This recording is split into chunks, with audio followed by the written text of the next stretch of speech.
Hey guys, tonight we're stepping into a marriage that started with a lie.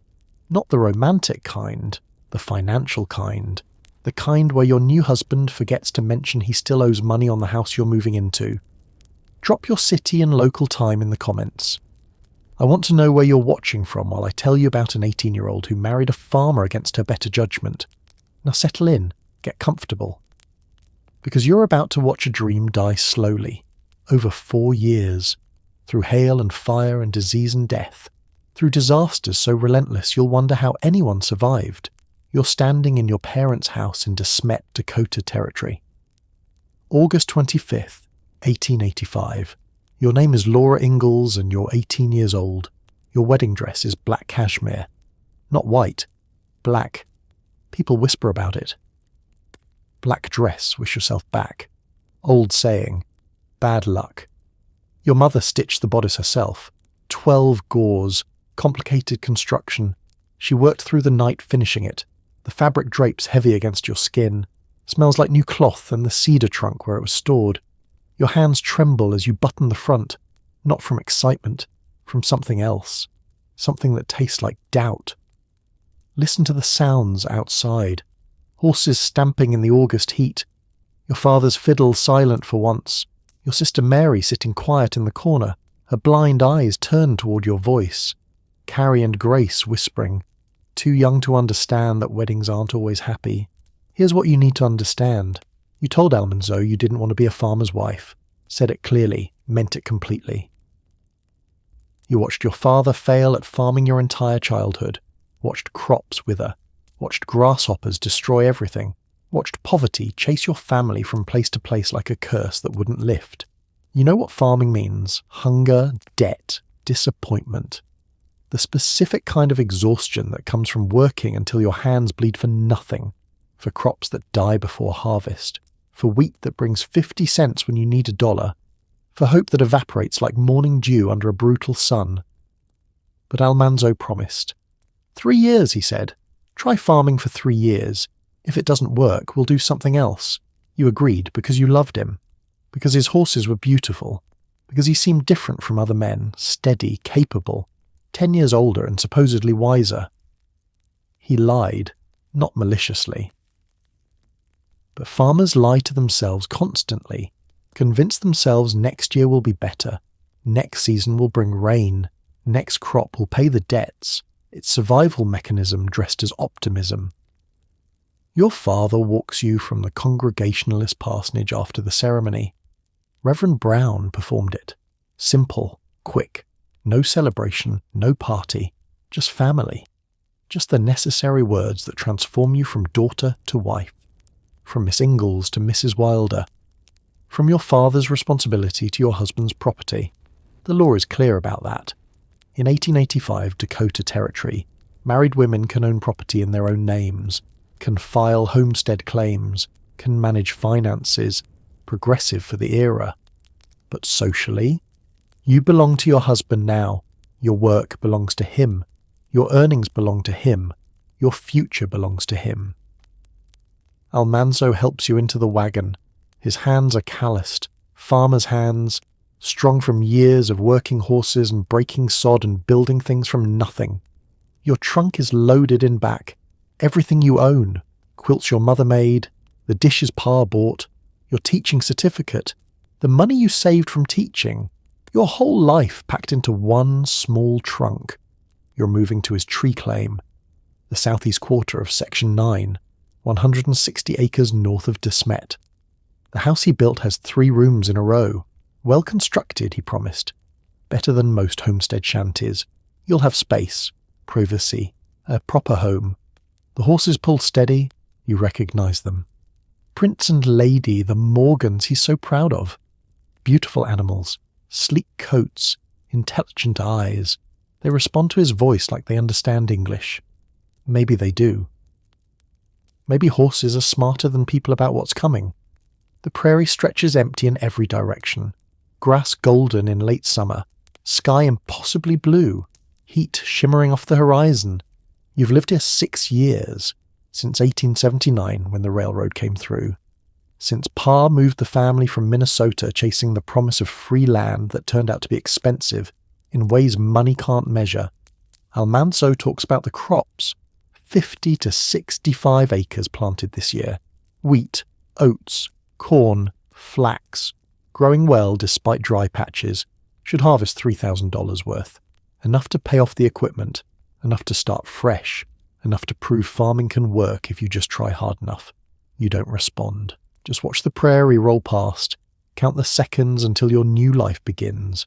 Wonder if you'll regret this. If the black dress was prophecy instead of just fashion, if you should have waited, should have refused, should have chosen teaching over marriage, over farming, over this specific gamble with your future, the house appears on the horizon. Small, grey, 3 windows catching afternoon light, smoke rising from the chimney. It looks lonely, isolated, miles from town, miles from your family, miles from help if something goes wrong. And something will go wrong. You can feel it. Taste it in the dust. Sense it in the hot wind that never stops. Farming in Dakota Territory isn't occupation. It's warfare against weather and insects and markets and luck. And luck isn't neutral. Luck is cruel. But you're married now. Committed. Bound by law and custom and promises made in front of witnesses. You'll try farming for 3 years. That was the agreement. 3 years to prove it can work or prove it can't. You don't know yet that 3 years will stretch to 4, that 4 years will contain more disaster than most people experience in lifetimes, that by 1889 you'll lose everything except your daughter and your life, that the house on the horizon is temporary, that everything is temporary, that survival is the only victory, and sometimes survival doesn't feel like victory at all. But the wheat is growing, the sun is shining, your new husband is smiling. And maybe this time will be different. Maybe this time farming will work. Maybe this time the prairie will be merciful. It won't be. The house is nicer than you expected. 3 rooms as promised. Kitchen, sitting room, bedroom, frame construction, not sod. Real windows with glass, wooden floor instead of dirt. This isn't poverty housing. This is a real home, built by a man who knows carpentry. Built by a man with plans. Almanzo carries your trunk inside, sets it down in the bedroom. The space smells like fresh lumber and wood smoke and something else. Something masculine. His space. Your space now. Shared space with boundaries you haven't negotiated yet. Listen to the sounds. Wind pressing against walls. Boards creaking as they settle. Mice scratching in the walls. Prairie sounds. Isolation sounds. The specific silence that comes from being miles from other humans. The kind of silence that makes you hear your own heartbeat. The kitchen has a cook stove. Cast iron. Good quality. Almanzo bought it on credit probably. Everything farmers buy is on credit. Equipment, seed, livestock, tools. All purchased on faith that next harvest will pay the debts, that nature will cooperate, that prices will hold, that nothing catastrophic will happen. Catastrophic things always happen. You unpack while Almanzo tends the horses, hang your dresses in the bedroom, stack your quilts, arrange your few dishes on kitchen shelves. Try to make this space feel like yours, like home, like somewhere you belong instead of somewhere you're trapped. Your teaching money is folded inside a cloth bag. $75, not much, but yours. Earned from teaching at Brewster School and Boshi School and Perry School. From dealing with students who didn't want to learn and families who didn't pay on time and walking miles through blizzards because teaching was the only way to help Pa feed the family. That money represents independence. Options. The ability to leave if you need to. You tuck it away carefully, don't mention it. On the frontier, women keep financial secrets when they can, just in case, just for emergency, just because you never know when you'll need money your husband doesn't control. Almanzo comes back inside, washes at the basin, sits at the table. You cook your first meal as a wife. Salt pork and potatoes and bread marcent. Simple food. Frontier food. The kind of meal you've eaten 10,000 times.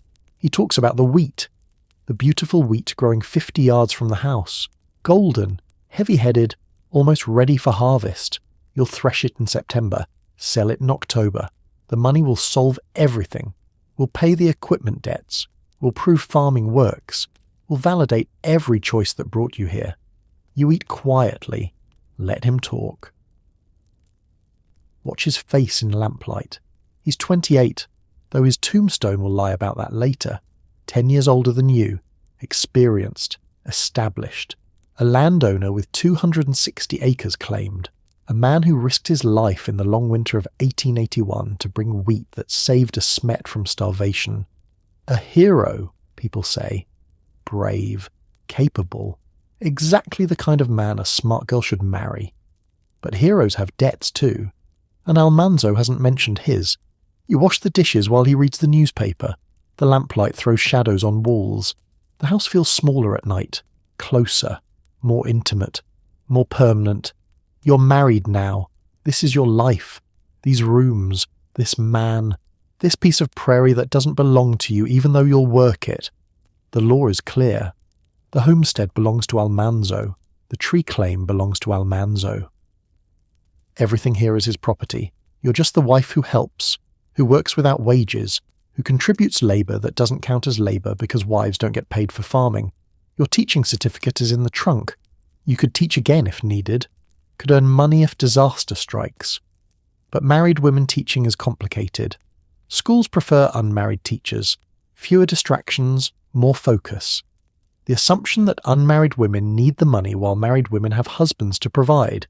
Provide. The word tastes bitter. Farmers don't provide. They gamble, plant seeds and pray for rain, and hope that hail doesn't come. Hope that grasshoppers don't swarm. Hope that prices don't crash. Hope that disease doesn't strike. Hope that fire doesn't spread. Hope that drought doesn't last. Hope is cheap. Rain isn't. That night, in the darkness, Almanzo mentions the debt. Casual, offhand, like it's minor detail instead of foundational lie. The house cost money, more than he saved. He borrowed, took out a mortgage, owes money on the structure you're sleeping in. The home he promised was yours is actually the bank's, and if crops fail, if wheat prices drop, if anything goes wrong, you could lose it. You don't respond, can't respond. Anger would change nothing. Fear would help nothing. You're married now, legally bound. Whatever debts he has are debts you share. Whatever gambles he takes are gambles you take. Whatever happens to him happens to you. This is what farming means. This is what you didn't want. This is exactly what you feared when you told him you didn't want to be a farmer's wife. But you're a farmer's wife now, and the wheat is growing. And September will bring harvest. And maybe the debt won't matter if the wheat brings $3,000, if the weather holds, if luck turns kind instead of cruel. The wind blows hard against the house, the boards creak, the mice scratch, and somewhere in the darkness hail is forming, building, preparing to destroy everything you've just begun to build. But tonight, you don't know that yet. Tonight, the wheat is still standing. Tonight, hope is still possible. Tonight, you can still believe farming might work. Tomorrow, belief gets harder. You wake before dawn, farmer's schedule. The sky outside is still dark, stars visible through the bedroom window. Almanzo is already up, moving quietly through the house. The stove rattles as he builds the fire. Coffee smell drifts through the doorway. This is marriage. This is the pattern. He does barn work, you do housework. He tends livestock, you tend food, separate spheres, separate responsibilities, equal labour pretending not to be equal, because wives work without wages and husbands work for profit. You dress quickly. The black cashmere hangs in the corner. You won't wear it again for years. We'll save it for church, for town, for occasions that require looking respectable instead of just functional.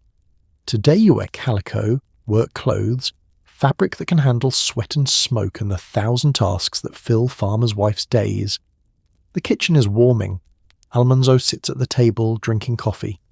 His face is thoughtful, distant, already calculating. How many acres to plant next year? Whether to expand? Whether to borrow more money for more equipment, for more land, for more gamble? Farmers never stop gambling. They just pretend they're making decisions. You cook breakfast, salt pork again, eggs from the 3 hens Almanzo keeps, bread, coffee, simple food but filling, food that fuels work. That's what frontier meals are. Not pleasure, not comfort, just fuel for bodies that never stop moving. He talks while eating, explains the work schedule, the fields need checking, the wheat needs watching. Harvest will start in 2 weeks, maybe 3. He'll hire help for threshing. Cost money but necessary. Can't thresh 50 acres alone. You'll help too, he says. Not with the actual threshing. That's men's work. Heavy machinery. Dangerous. But with feeding the workers, cooking for the crew, the unpaid labour that makes paid labour possible, the invisible work that doesn't count as work. You nod. Ask about the debt. How much is owed? When is payment due? He hesitates. Farmers always hesitate before admitting numbers, because numbers are truth and truth is uncomfortable when you're gambling everything on weather. The house mortgage is $300, due in 6 months, plus equipment debts, the binder he bought last year, the sulky plough, the harness, the sundries. Another $200 maybe more. He doesn't keep precise records. Farmers don't like precision when precision reveals how precarious everything is. $500 total, against expected wheat income of $3,000. Should be fine, should be easy, should pay everything with plenty left over. Should. The word every farmer lives by. Should rain, should grow, should sell, should work. Should is hope pretending to be plan. You clear dishes while he heads outside. Watch through the window as he walks toward the field. The wheat really is beautiful, golden, heavy. Exactly what good wheat should look like. You can see why he's confident, why he believes this will work. The evidence is right there. 55 acres of proof that farming in Dakota Territory can succeed. You spend the morning cleaning, sweeping floors, washing windows, making this house yours through small domestic actions, claiming space the only way women can, through arrangement, through decoration, through the invisible labour of making space livable instead of just habitable. By afternoon, you're sitting on the small porch, mending one of Almanzo's shirts. The tear runs along the shoulder seam, hard use. Farming is hard on clothes, tears fabric, stains everything. Wears through knees and elbows and any place that bends or lifts or works. You're 18 years old, married one day, already tired, not physically, emotionally. The weight of the debt, the knowledge of the gamble, the understanding that everything depends on wheat that hasn't been harvested yet, on prices that haven't been set yet, on weather that hasn't happened yet. 3 years. That's what you promised. 3 years of trying farming. 3 years of giving this life a chance. 3 years to prove whether love and hard work can overcome drought and debt and the casual cruelty of frontier economics. Except it won't be 3 years. It'll be 4. 4 years of disasters so relentless they'll make these worries seem quaint. 4 years that will teach you exactly how much a person can lose and still survive.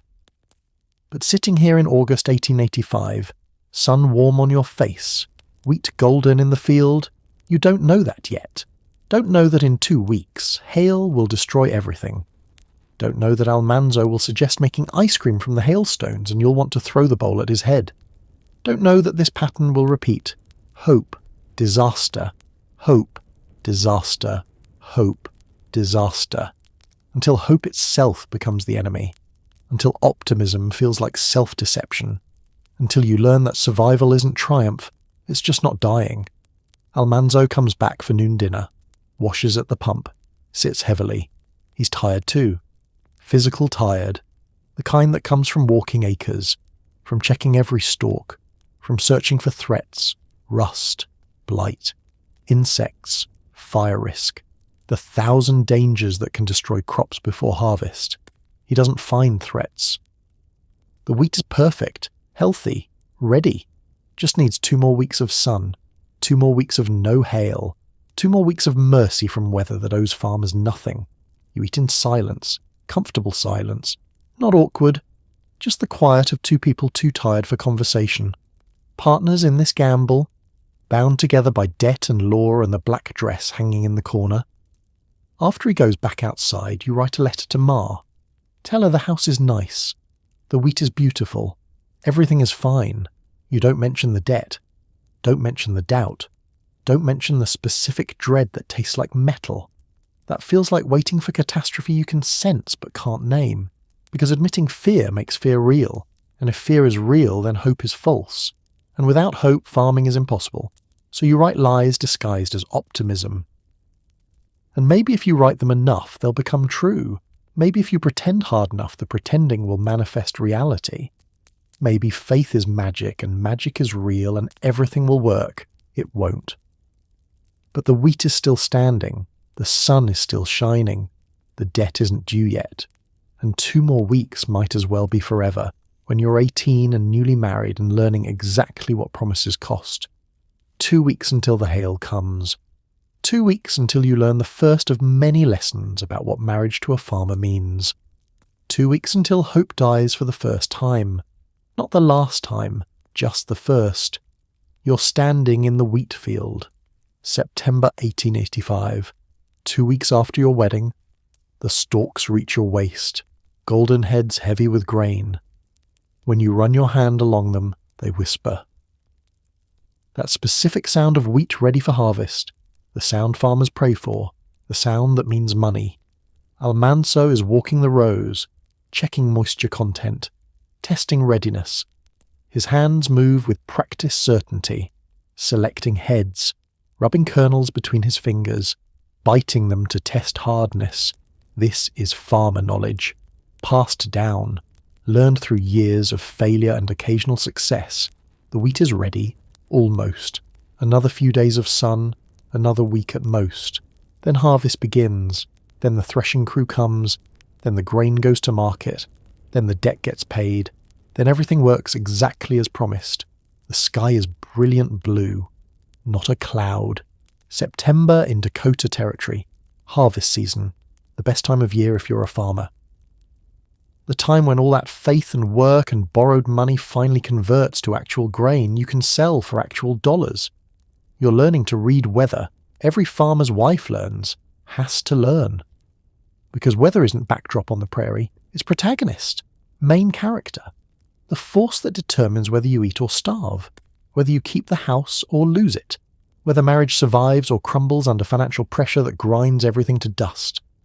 Listen to the silence. No wind today. Rare. Dakota Territory wind blows constantly, relentless. But today the air is still, peaceful. The kind of stillness that feels like blessing instead of threat. You walk back to the house, start preparing noon dinner, salt pork, potatoes, bread you baked this morning, coffee, the same meal you've cooked every day for 2 weeks. Farmer food. Repetitive, functional, designed to fuel work instead of provide pleasure. Through the window you watch Almanzo. He's standing at the field edge, arms crossed, face satisfied, looking at his wheat the way some men look at children, with pride, with ownership, with the specific satisfaction that comes from creating something from nothing, from turning seed and soil and sweat into crop worth thousands. He comes inside, washes, sits, eats quickly. Farmers always eat quickly. Too much work waiting. Too many tasks undone. Even sitting feels like wasting time when there are fields to check and livestock to tend and equipment to maintain. You ask when harvest starts. He says Saturday. 5 days from now. He's hired 3 men for threshing, arranged for the machine, calculated everything. 3 days of threshing should handle all 55 acres, then to market, then to the bank, then to freedom from debt, then to proving this works. That farming in Dakota Territory isn't suicide, that you can build life here, that the 3-year promise won't break you. After dinner, you walk to the garden. Small plot, vegetables growing, potatoes, carrots, beans, food you'll preserve for winter, canning, drying, storing, the work that keeps farm families alive when markets crash and crops fail and cash money disappears. The vegetables are healthy, growing well. You've been lucky with rain, lucky with insects, lucky with everything. This first season has been merciful, gentle, almost easy compared to the stories you've heard about frontier farming. You're bending over the potato plants when you feel it. Shift in air pressure. Change in temperature, that specific sensation before weather turns. You straighten, look west. The sky's still blue overhead, but at the horizon, darkness builds. Not rain clouds, something else. Something that makes your stomach clench. You've seen this before. Lived through prairie storms, watched tornadoes form, survived blizzards that killed people. Weather on the plains isn't gentle, it's violent, biblical. The kind of weather that makes you understand why ancient people worshipped storm gods. The darkness spreads, moving fast, too fast. You walk quickly toward the house, not running, not panicking, just moving with purpose because something in your body recognizes threat even if your brain hasn't named it yet. Almanzo comes from the barn. He's seen it too. Stands watching. Face calm but eyes worried. He knows what's coming. Has seen it before. Every farmer has. The specific nightmare that arrives without warning and destroys months of work in minutes. The wind starts, first gentle, then stronger, then violent. The kind of wind that bends trees and tears shingles and turns loose objects into projectiles. You reach the house. Almanzo follows, closes the door. The windows rattle. You stand together in the kitchen, watching, waiting. The sky darkens. Green-black, storm colour, tornado colour, hail colour. He doesn't speak. You don't speak. What is there to say? You can't stop weather. Can't negotiate with storms, can't pray hard enough to change atmospheric conditions. You can only wait, only endure, only survive or not survive depending on factors completely beyond your control. The first hailstone hits the roof. Sharp crack, distinct. Then another. Then hundreds, then thousands. The noise is deafening, like the world ending, like judgment. Like every fear you've ever had about farming manifesting in frozen water falling from sky that owes you nothing. You move to the window. Almanzo tries to stop you. You look anyway. The wheat is dying. You can see it even through the hail. Stalks bending, breaking, golden heads shattering. 55 acres of perfect crop being destroyed by ice. $3,000 vanishing. 6 months of work erased. Hope dying in real time. The hail falls for 7 minutes. That's all. 7 minutes to destroy everything. Then silence. The door opens. Almanzo steps outside before the last hailstones finish falling. You follow. Your shoes crunch on ice. The ground is white, covered completely, like winter arrived in September. Like the world reversed seasons just to prove farming is futile. The air smells like broken plants. Green smell. Destruction smell. You've never noticed that crops have smell when they die, but they do. Sharp, bitter, the specific scent of chlorophyll and shattered hopes. Almanzo walks toward the field, slowly, like man walking to execution. You stay close. The hailstones crunch beneath your feet. Some are small, marble-sized, some are large, egg-sized. The big ones could kill livestock, could kill people. Could break bones and shatter skulls and prove that weather isn't neutral, it's actively hostile. The wheat field is carnage. There's no other word. The stalks are broken, stripped, beaten flat against the ground. The golden heads you admired this morning are gone, scattered, destroyed. Ground into mud by ice that fell with enough force to obliterate months of growth. Almanzo kneels, picks up a wheat head, or what's left of one. The kernels are scattered. The head is empty, destroyed, worthless. He doesn't speak, just kneels there holding empty wheat in hands that built this farm and borrowed money to expand it, and believed hard enough that believing felt like certainty. You watch his face. He's not crying. Farmers don't cry, can't afford to. Tears are luxury for people who have time to feel feelings. Farmers have to calculate, have to assess damage, have to figure out what's salvageable and what's lost and how to survive until next season. But his eyes are distant, shocked. The specific look of someone whose reality just shifted, who built plans on foundation of wheat that no longer exists, who owes debts that can't be paid with ice. You walk the field together, All 55 acres, checking for anything salvageable, finding nothing. The hail was thorough, complete, didn't leave partial crop, didn't destroy half and spare half, just eliminated everything, every stalk, every kernel, every dollar that wheat represented. $3,000, gone in 7 minutes. That's $428 per minute, $71 per second. You can calculate destruction when you're standing in it, can measure disaster in mathematical terms that make it feel manageable instead of apocalyptic. But math doesn't help. The wheat is still dead, the debt is still due, the mortgage payment comes in 3 months whether you have money or not. Almanzo finally speaks. His voice is calm, too calm, the calm of shock. The calm of someone whose mind hasn't caught up with what his eyes see. He says maybe they can salvage something. Cut the stalks for hay. Livestock feed. Won't bring wheat prices, but better than nothing. Better than total loss. You nod. Don't argue. Let him have this. Let him believe something is salvageable. That disaster can be partially recovered. That complete loss can be converted to partial loss through work and creativity and refusing to accept defeat. But you know better.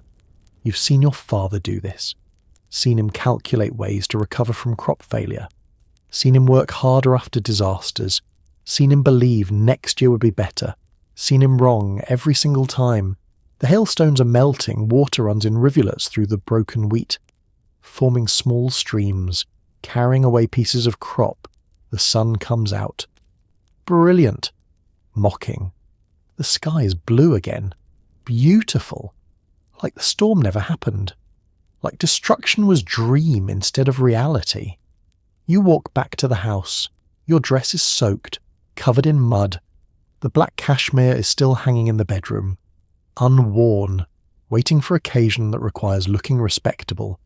Right now you look like what you are.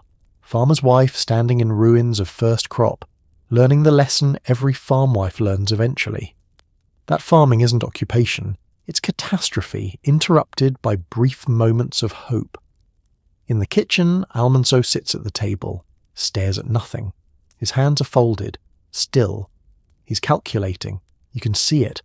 Running numbers. Figuring debt against loss. Figuring options against obligations. Figuring whether this is survivable, or whether this is the end before really beginning. You start coffee, heat water, small actions, domestic actions. The work women do when crisis hits and there's nothing to do but wait. But maintain routine. But pretend normalcy until normalcy returns or doesn't return and new normal replaces it. He speaks without looking at you. Says they'll be fine. Still have next year. Still have the seed grain. Still have equipment. Still have land. One bad harvest doesn't end farming. Just delay success. You pour coffee, set cup in front of him. Don't respond. What's the response? Agreement feels like lying. Disagreement feels like cruelty. Silence feels like the only option that isn't wrong. That night you lie awake, listening to Almanzo breathe, heavy, exhausted. Disaster is exhausting even when it only lasts 7 minutes. The weight of loss, the recalculation of future. The understanding that everything you planned is gone and new plans have to form from wreckage. Through the window you can see stars. The storm is gone completely. The sky is clear, perfect. The kind of night that makes you believe in order and reason and logic. That makes you forget that chaos is the rule and order is the exception. Tomorrow neighbours will come, will check damage, will offer sympathy that helps nothing. Will tell stories of their own hail disasters, their own losses, their own lessons about farming in Dakota Territory, where weather is enemy and hope is the only weapon and weapons rarely work. Morning comes too early. You wake to Almanzo already moving.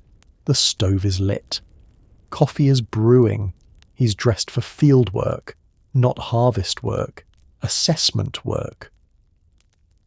The kind of work that measures disaster instead of celebrates success. You dress quickly. The kitchen is warm against September chill. Last night's hailstorm dropped temperatures. Melting ice cooled everything, made the house feel like October instead of early autumn. Almanzo sits at the table, drinking coffee, his face is set, determined. The shock from yesterday has hardened into something else. Resolve. Stubbornness. The specific quality that keeps farmers farming even when farming proves impossible. He's made decision. You can tell. See it in the set of his shoulders, in the way he holds the cup, in the silence that feels planned instead of empty.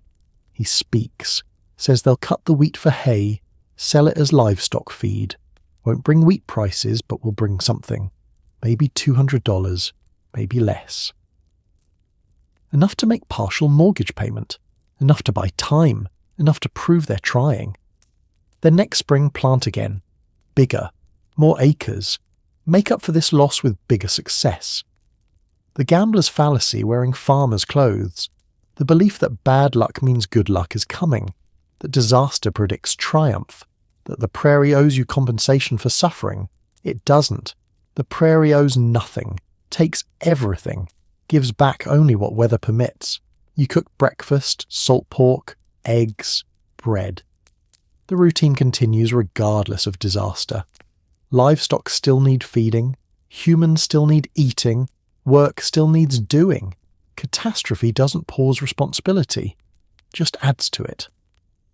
After eating, Almanzo goes outside, starts the assessment, walking rows, calculating salvage, measuring what's left against what was expected. The mathematics of disaster. You clean dishes, stare out the window at broken wheat. Yesterday it was golden, today it's brown, dying. The stalks are flat, beaten. The field looks like battlefield after battle, like something violent happened and the violence is visible in every broken stalk. There's a knock. You open the door. It's Mrs. Boast, one of the neighbours. She's carrying basket, food, the frontier tradition. When disaster strikes, women bring food, because food is comfort when comfort is impossible, because cooking is doing something when there's nothing to do. She doesn't ask about the wheat, doesn't need to. Everyone lost crops yesterday. The hail covered 20 miles, destroyed every farm in its path. Your disaster isn't unique, just personal. She stays for coffee, talks about other things, her garden, the church social. The new family moving in, anything except hail, except wheat, except the fact that dozens of families just lost thousands of dollars in 7 minutes. After she leaves, you work, mending, baking, the endless tasks that fill farm wives' days, work that never ends because maintenance never ends, because clothes wear out and food gets eaten and houses accumulate dirt and entropy is constant, and fighting it is full-time occupation without wages. By afternoon, Almanzo comes back. He's carrying hailstones, large ones, collected from shaded spots where they haven't melted yet. He sets them on the table. His face has changed, not happy, not sad, something else. Determined to find humour in disaster, to prove catastrophe can't break him. He suggests making ice cream, using the hailstones, using the ice that destroyed your crop to make treat. The irony isn't lost on you, isn't lost on him. That's the point. Taking disaster and converting it to something else. Something absurd. Something that makes suffering feel manageable through dark humour. You should refuse. Should tell him this isn't funny. Should express the anger you're feeling about debt and gambling and the 3-year promise that's already breaking. Instead, you make ice cream. Not because you want to. Because sometimes absurdity is the only response to disaster that makes disaster survivable. Because if you don't laugh, you'll scream. And screaming solves nothing. You mix cream and sugar and vanilla. Pack the mixture in a bowl, surround it with hailstones. The same ice that destroyed wheat now cooling dessert. The same storm that eliminated $3,000 now providing free refrigeration. The irony is thick enough to slice. You eat ice cream sitting on the porch. The broken wheat field visible, the September sun warm. The contrast is surreal. Disaster and dessert, loss and luxury. The specific dissonance that defines frontier life, where tragedy and comedy exist simultaneously, where you can lose everything and eat ice cream made from the weapon that destroyed you. Almanzo talks about next year, about planting more acres, about how this hailstorm taught him where to plant, about how failure is education, about how setbacks are temporary, about how farming works if you just persist through disasters. You eat ice cream, let him talk, taste the sweet cold, feel the absurdity, learn the lesson that will repeat for 4 years, that farming is insanity, that staying married to farmer is complicity in insanity. That survival requires humour dark enough to laugh at your own destruction. That ice cream from Hailstones is metaphor for everything marriage to Almanzo will mean. Taking disaster and pretending it's opportunity. Taking loss and calling it education. Taking suffering and reframing it as growth. The ice cream tastes good. You hate that it tastes good. Hate that something created from destruction brings pleasure. Hate that you're already learning to make peace with catastrophe, to normalise disaster, to accept that this is what farming means and this is what you promised and 3 years stretches ahead, like sentence instead of choice. But the ice cream is cold, the sun is warm, the wheat is gone, and tomorrow begins the work of salvaging hay from crops that should have been harvest, of converting loss to something, of staying married through the first of many disasters. The ice cream melts, you finish it, the bowl is empty, the hailstones are melting, and next year comes whether you're ready or not. You're in labour. December 5th, 1886. 16 months after your wedding. The contraction started before dawn. Now it's afternoon and the pain is constant, relentless. The kind of pain that makes you understand why women used to die doing this, why women still die doing this. Your mother is here.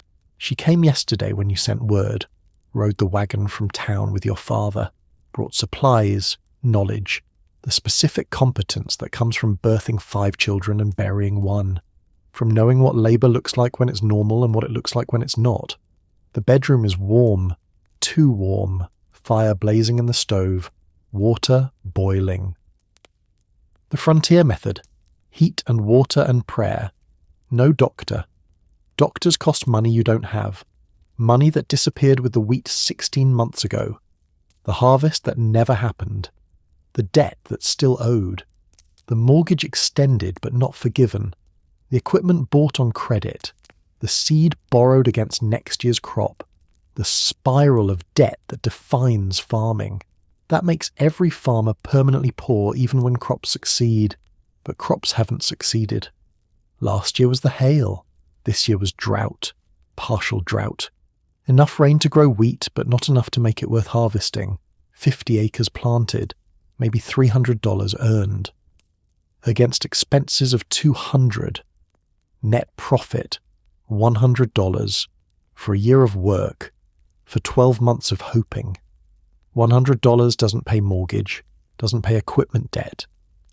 Doesn't pay anything except grocery bills. Keeps you alive but not solvent. Keeps you farming but not succeeding. And now you're having a baby you can't afford. Another contraction. You grip Ma's hand. She doesn't flinch. Just holds steady. Talks in low voice. Tells you to breathe. To wait. To let your body work. She's done this before. Helped neighbours deliver. Helped strangers deliver. On the frontier, women help women because doctors are scarce and childbirth is communal responsibility. The pain peaks, subsides. You breathe. Sweat runs down your face despite December cold outside. Your nightgown is soaked. The sheets are soaked. Everything is wet and hot, and the smell is blood and fear and the specific scent of body doing violence to itself to create life. Almanzo's in the kitchen. You can hear him moving, pacing. Men don't attend births. Stay close but not too close. Available for emergency but otherwise useless. This is women's work, women's knowledge, women's danger. Ma checks the progress. Her hands are gentle but firm. She's done this enough times to know what normal feels like, what dangerous feels like. She doesn't speak, but her face is calm. That's good sign. Calm means everything is progressing, means your body knows what to do even if you don't. Another contraction. Harder, longer. The pain makes you understand why they call it labour. This is work. Harder than any physical work you've done. Harder than teaching. Harder than farm work. Harder than anything except maybe dying. You think about the babies who don't survive birth. The mothers who don't survive birth. The frontier graves with 2 names and 1 date. Mother and child buried together because one death caused the other. Because childbirth is still the leading cause of death for women your age. Because bringing life into world is often transaction, one life for another. You're 19 years old, married 16 months, about to become mother, about to add another person to household that can barely feed two, about to increase responsibility when you're already drowning in debt and drought and the casual cruelty of frontier economics. But the baby is coming regardless of economics, regardless of money, regardless of whether you're ready or whether this is wise or whether timing is right. Babies don't wait for good circumstances. They arrive on their own schedule and you adapt or you don't, and adaptation is mandatory. Ma says it's time to push, time to finish this. Her voice is firm, commanding. This is the moment. The transition from labour to delivery, from pain to different pain, from waiting to action. You push. The pain is beyond description, beyond anything you've experienced.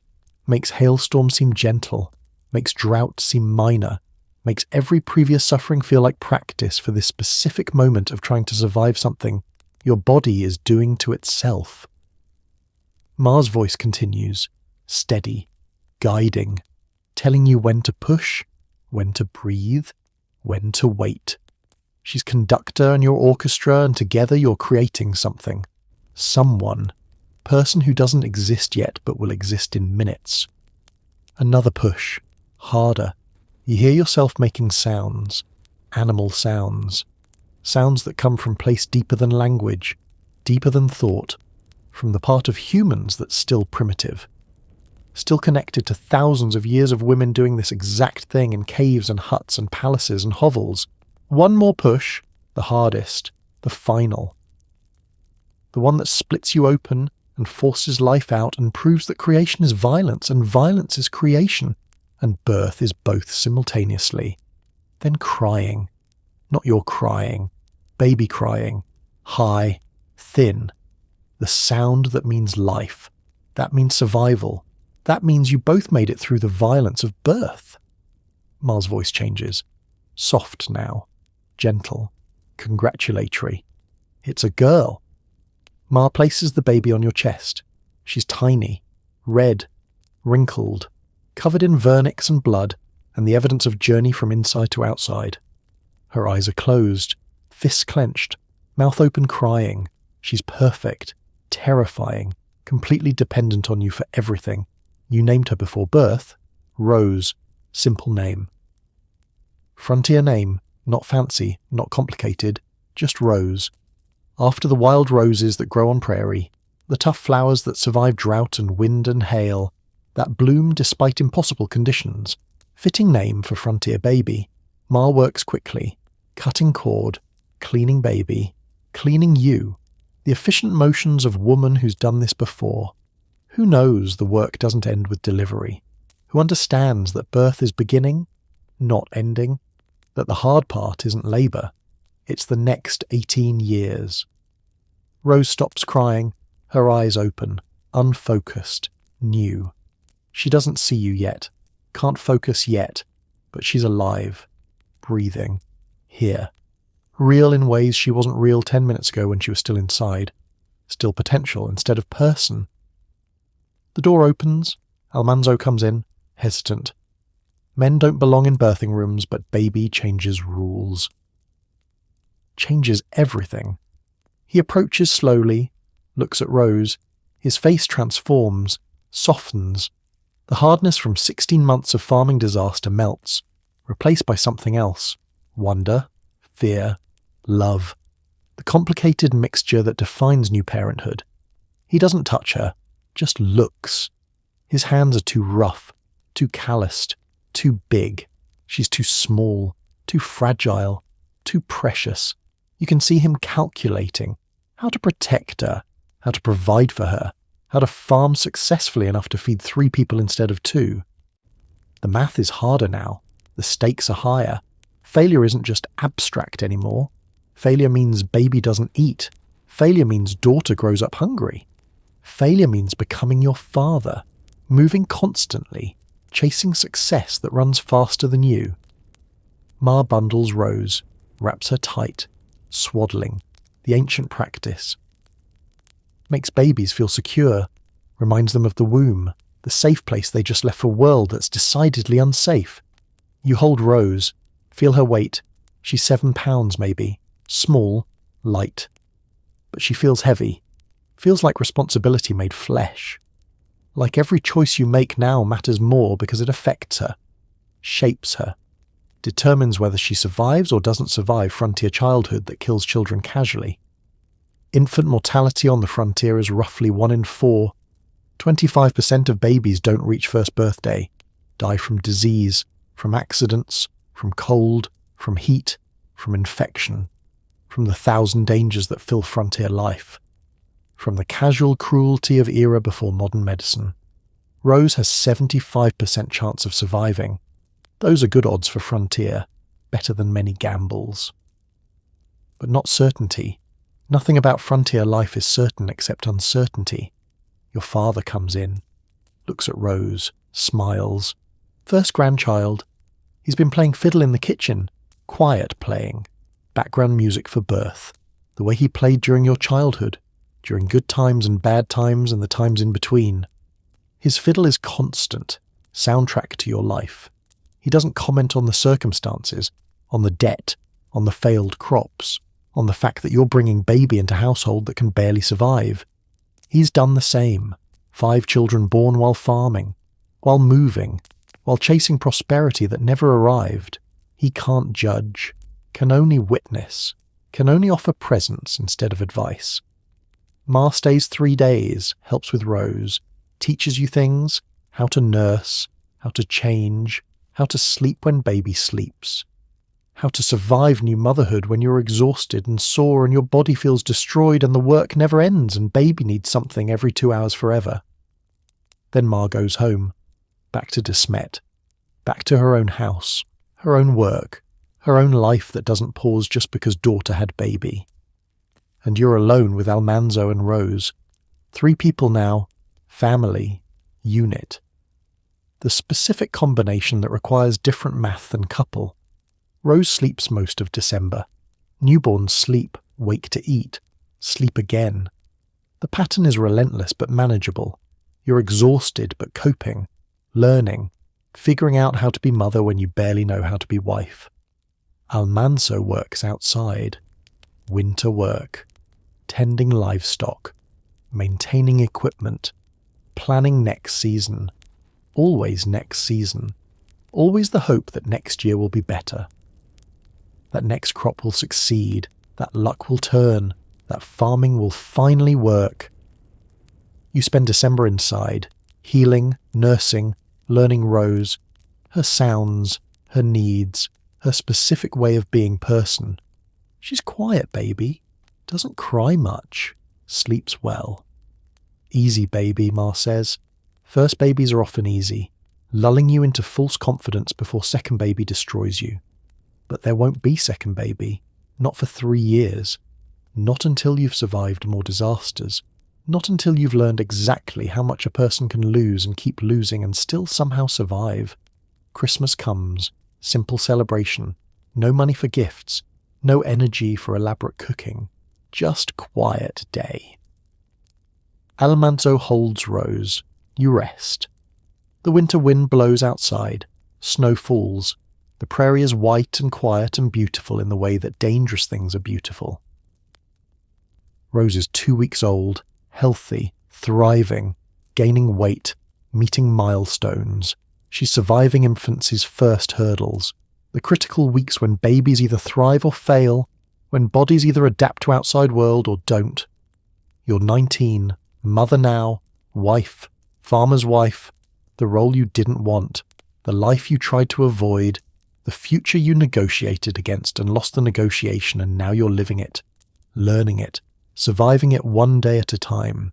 December ends, January begins, 1887 arrives. Rose is 1 month old. The 2nd year of marriage ends, the 3rd year begins, the 3-year promise is 2/3 complete. 1 more year, then you can leave farming, can try something else, can escape. That's what you tell yourself. That's the hope you hold. That's the lie you believe because believing it makes surviving possible. Spring 1887. Rose is 4 months old. She's bigger now, alert, smiling, reaching for things, becoming person instead of just baby. Her eyes are blue, hair is light. She looks like Almanzo, has his features, his colouring. She's beautiful, healthy. The one success in 2 years of farming failures. Almanzo plants 60 acres, more than previous years, borrowed money for seed, borrowed money for equipment repairs, borrowed more money against crops that don't exist yet, the farmer's spiral, the deepening debt, the gamble that gets bigger every year because you have to make up for previous losses. The wheat grows, good growth, better than last year, rain comes when needed, not too much, not too little. Goldilocks season, everything just right. The kind of spring that makes farmers believe, that makes debt seem manageable. That makes 3 years of promises seem achievable. You work house and garden, work with Rose on hip.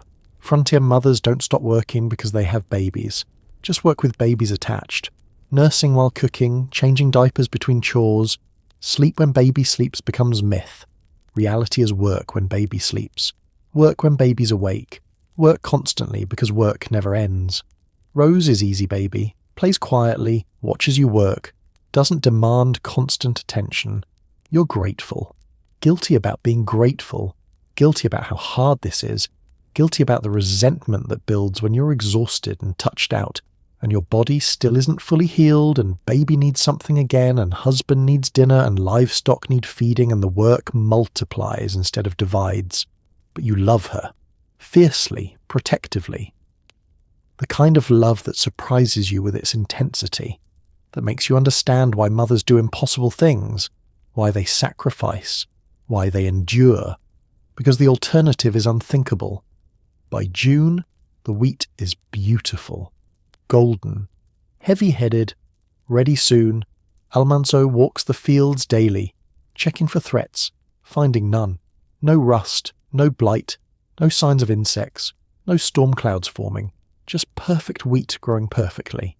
He talks about the harvest, about how this will pay everything, all the debt, all the back payments, all the borrowed seed money, how this year proves farming works, proves the 3-year promise wasn't mistake, proves you can survive here, build here, thrive here.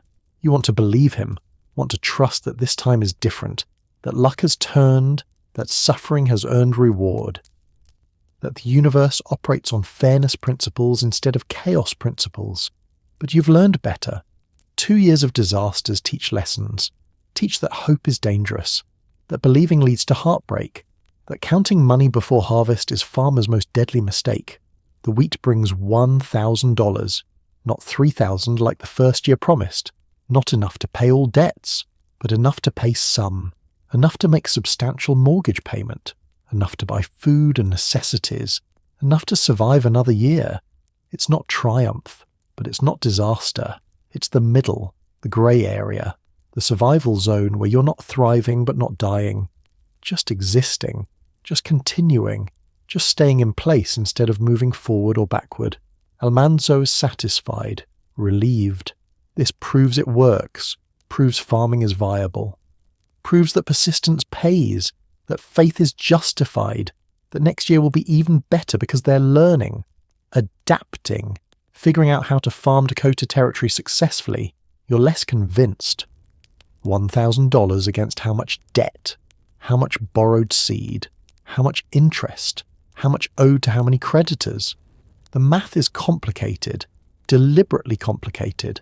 Farmers don't keep precise books because precision reveals how precarious everything is. Summer passes, Rose grows, sits up, crawls, explores. She's healthy, thriving, the one unambiguous success, the one thing that's working, the reason you keep going even when keeping going feels impossible. Fall comes. Almanzo prepares for winter, stores hay, repairs buildings, plans next spring. Always next spring, always the future, never quite satisfied with present. Never quite able to rest in moment because moment isn't success, just survival, and survival isn't good enough for man who believes he's destined for more.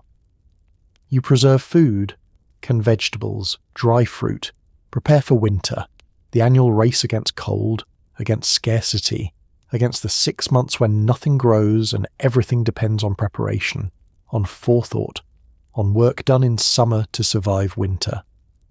Rose has first birthday, December 5th, 1887. 2 years since your wedding, 1 year since her birth. She's walking now, talking, saying mama and papa and simple words that make your heart break with tenderness. She's person, individual, someone who will remember this, who will carry these years forward into her own future. You don't celebrate elaborately, can't afford to, just small cake, family gathered, the boasts, your parents. The small community of people trying to survive frontier together, trying to help each other, trying to prove that cooperation is possible in an environment designed to isolate. That night, after guests leave, you talk with Almanzo. The 3-year promise is almost complete, almost expired. Next August marks 3 years of marriage, 3 years of trying farming, 3 years of disasters and debts, and the constant grinding pressure of trying to succeed at something designed to fail. You ask if he remembers, the promise, the agreement, 3 years, then try something else if farming doesn't work. He remembers. His face is serious, thoughtful. He argues farming is working, $1,000 last harvest, better than first 2 years, trend is improving, proves persistence works, proves they're learning. You argue $1,000 against mounting debt isn't success, it's treading water, it's surviving without thriving, it's the middle ground that farmers mistake for victory because they're so used to defeat that not losing feels like winning. He asks for 1 more year, 4 years total, promises that 4 years is enough to prove whether this works, enough to make final decision, enough to either succeed or admit failure. You agree.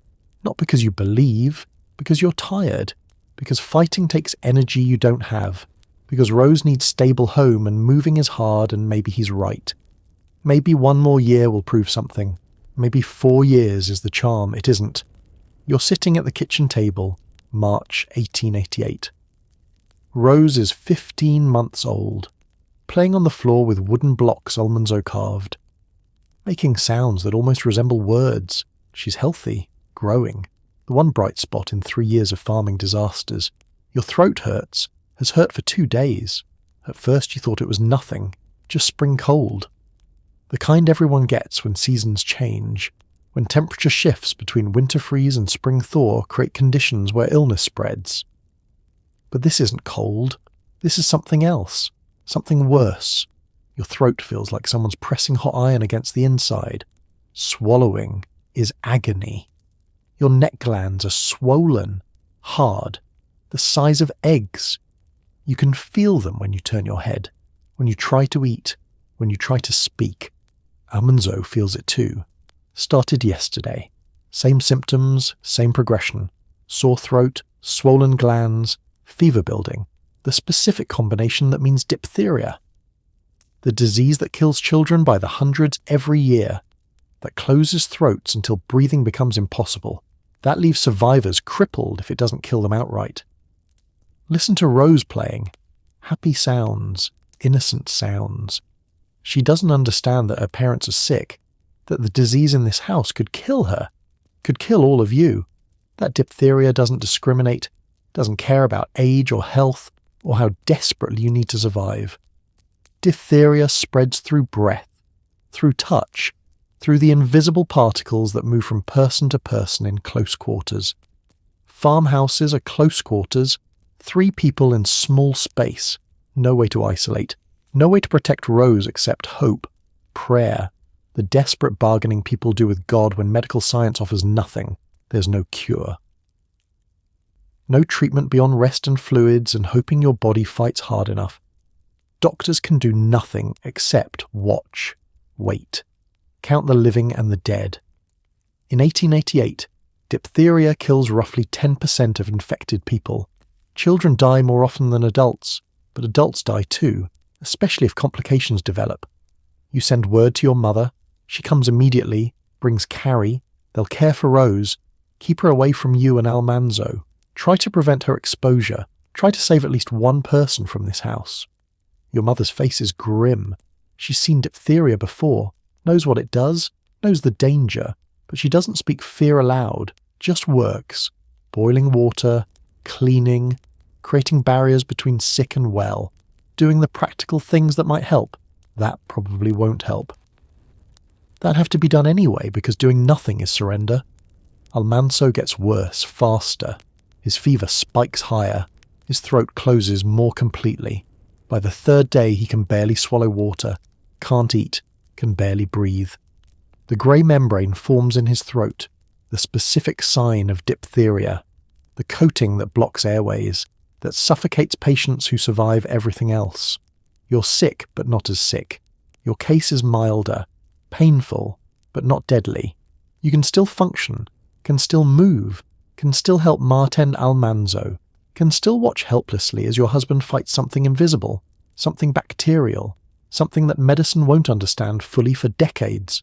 The fever lasts a week.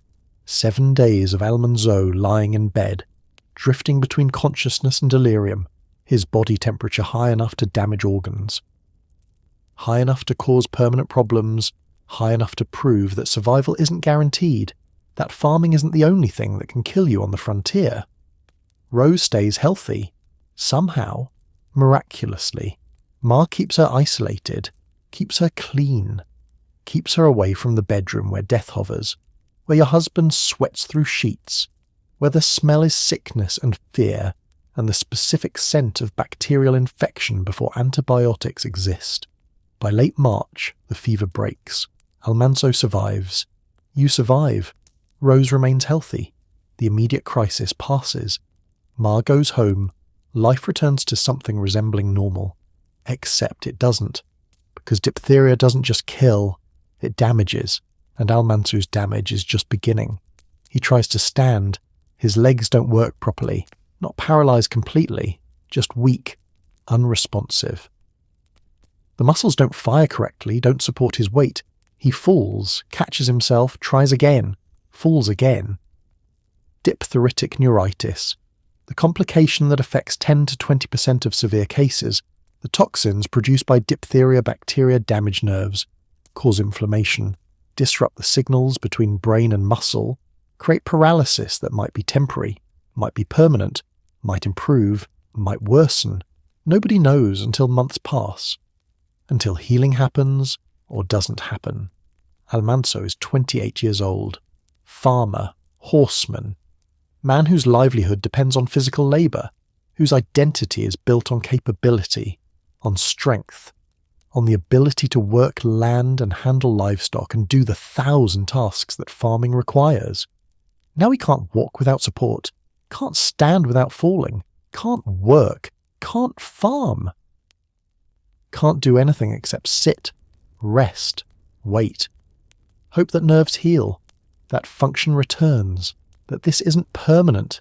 You watch him struggle, watch him try to stand, watch him fall, watch the specific despair that comes from body betraying capability, from losing control of flesh that's supposed to obey, from becoming dependent when independence is survival.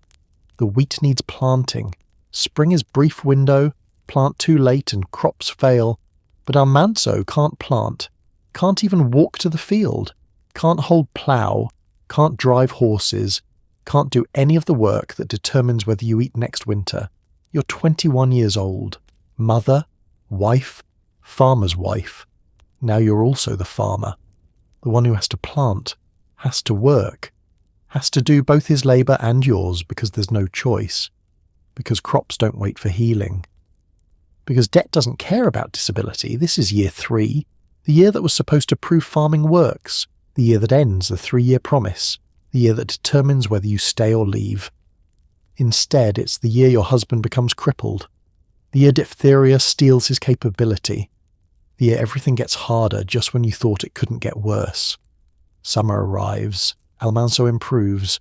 Slowly. His legs regain some function. Not full function. Not normal. Just enough that he can walk with cane. Can move with support. Can hobble instead of being completely immobile. But the improvement stops. Plateaus. By June it's clear this is as good as recovery gets. The paralysis is partial instead of complete. permanent instead of temporary. The toxins damaged nerves beyond repair. Created weakness that will last the rest of his life. He'll never walk normally again, never run, never mount horses the way he used to, never work full days in fields, never do heavy labour. The strong young farmer who married you 3 years ago is gone, replaced by someone diminished, limited, disabled in ways that matter desperately for frontier survival. You planted what you could, 40 acres instead of 60, working alone, working with Rose strapped to your back sometimes because Ma can't always come, working until your hands bleed and your back screams and exhaustion feels permanent. The wheat grows, not as well as when Almanzo planted. Your rows aren't as straight. Your technique isn't as practiced, but it grows. Green shoots pushing through soil, promise of harvest. Hope that maybe this year will still work despite everything. Almanzo tries to help, hobbles to the field, sits on fence, watches, offers advice, tries to maintain dignity when his body won't cooperate. When his wife does work that should be his. When disability forces role reversal that violates every social expectation about marriage, about gender, about who does what labour, it's humiliating for him. You can see it. The shame of being unable.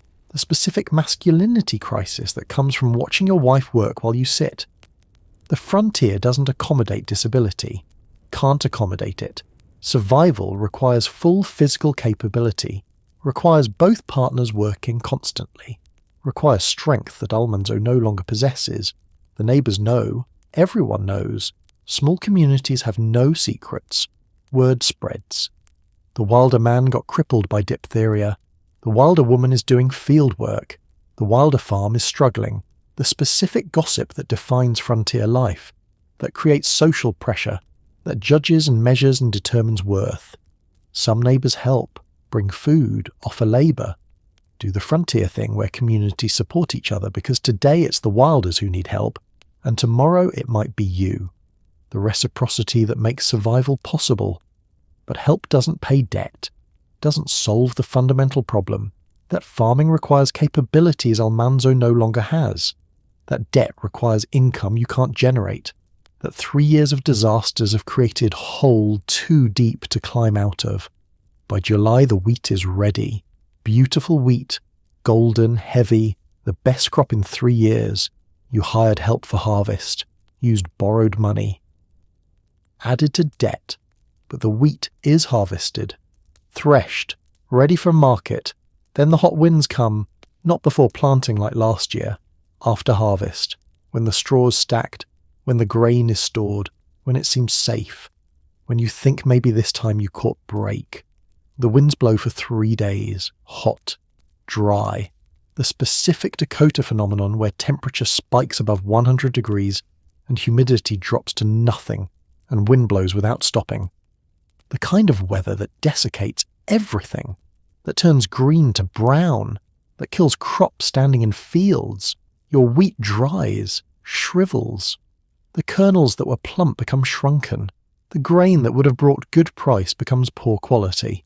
Still sellable, but worth half what it should bring, half the money against full debt. You harvest what's salvageable, sell it. Bring home $300, against debt of how much? 500? 600? More? The math doesn't work, never works. 3 years and the math never once works in your favour. Almanzo sits at the table, counts money, calculates debt. His face is empty, not angry, not sad, just empty. The specific exhaustion that comes from trying and failing repeatedly, from bodies that won't heal, from weather that won't cooperate, from markets that won't pay, from debt that won't disappear. He suggests trying 1 more year, 4 years total, breaking the 3-year promise, extending the deadline, moving goalposts because admitting defeat is harder than continuing failure. You should refuse, should insist on the original promise. 3 years, that was the agreement. 3 years to prove farming works or try something else. 3 years that have proven definitively that farming doesn't work, that Dakota Territory is hostile, that your instincts about not wanting to be farmer's wife were correct, but he's crippled, disabled, limited in what other work he can do. Teaching requires education he doesn't have. Skilled trades require apprenticeships he never completed. Farming is what he knows, what he's trained for, what his identity is built on. Leaving farming means admitting the disability matters, means accepting limitation, means grief for lost capability, means rebuilding identity around what he can do instead of what he can't, means psychological work that might be harder than physical work. You agree to 1 more year, not because you believe it will work, because you're too exhausted to fight, because he needs to try. Because hope is cheaper than moving, because starting over somewhere else requires energy neither of you possesses. Year 4 begins, the year of grace, the extra year beyond the promise, the year that will bring disasters that make the previous 3 look gentle. That will teach you exactly how much a person can lose, how much suffering is possible, how grief layers, how survival sometimes feels like punishment instead of victory. But sitting here in summer 1888, you don't know that yet. Don't know about the baby, about the death, about the fire, about losing everything, including things you didn't know you still had to lose. You just know Almanzo needs cane to walk. Wheat brought $300 against $600 owed. Year 4 starts whether you're ready or not, and you're not ready. Will never be ready. Nobody's ever ready for what's coming. July 1888. You're packing. Moving from the homestead claim back to the tree claim. The house Almanzo built when you first married. The house with 3 rooms. The house you left 2 years ago when mortgage required living on homestead land. The homestead is sold. Almanzo sold it to Ira Dexter for $1,200. Sounds like money. Sounds like solution. But there's outstanding mortgage. The bank gets most of it. You pocket $400, maybe less. The rest disappears into debt that never stops accumulating. $400 sounds like fortune. It isn't. Doctor bills from DIPHTHERIA took some. Equipment payments took more. Food. Supplies. The endless expenses of farming that never stop regardless of income. The $400 is already spoken for. Already gone before you fully receive it. You're also buying the tree claim. Officially. Almanzo preempts it. Pays the government $1.25 per acre. $200 for 160 acres. Money you just received from selling the homestead goes back out to government. For tree claim you've been living on for 3 years anyway. Moving requires work. Packing belongings. Loading wagon. Transporting furniture and dishes and tools and the accumulated possessions of 3 years. Rose helps. 15 months old. Doesn't understand moving. Just knows routine is disrupted. Spaces are changing. Everything feels uncertain. Almanzo directs. Can't lift heavy items. His legs still don't work properly. 6 months since diphtheria. Some improvement. Not enough. He uses cane constantly. Hobbles instead of walks. Tires easily. Sits often. Watches while you do physical labour. Hates it. Can't change it. The tree claim house is smaller than you remember. 3 rooms that felt spacious 4 years ago feel cramped now, with rows, with accumulated belongings, with the specific claustrophobia that comes from reduced circumstances, from moving backward instead of forward.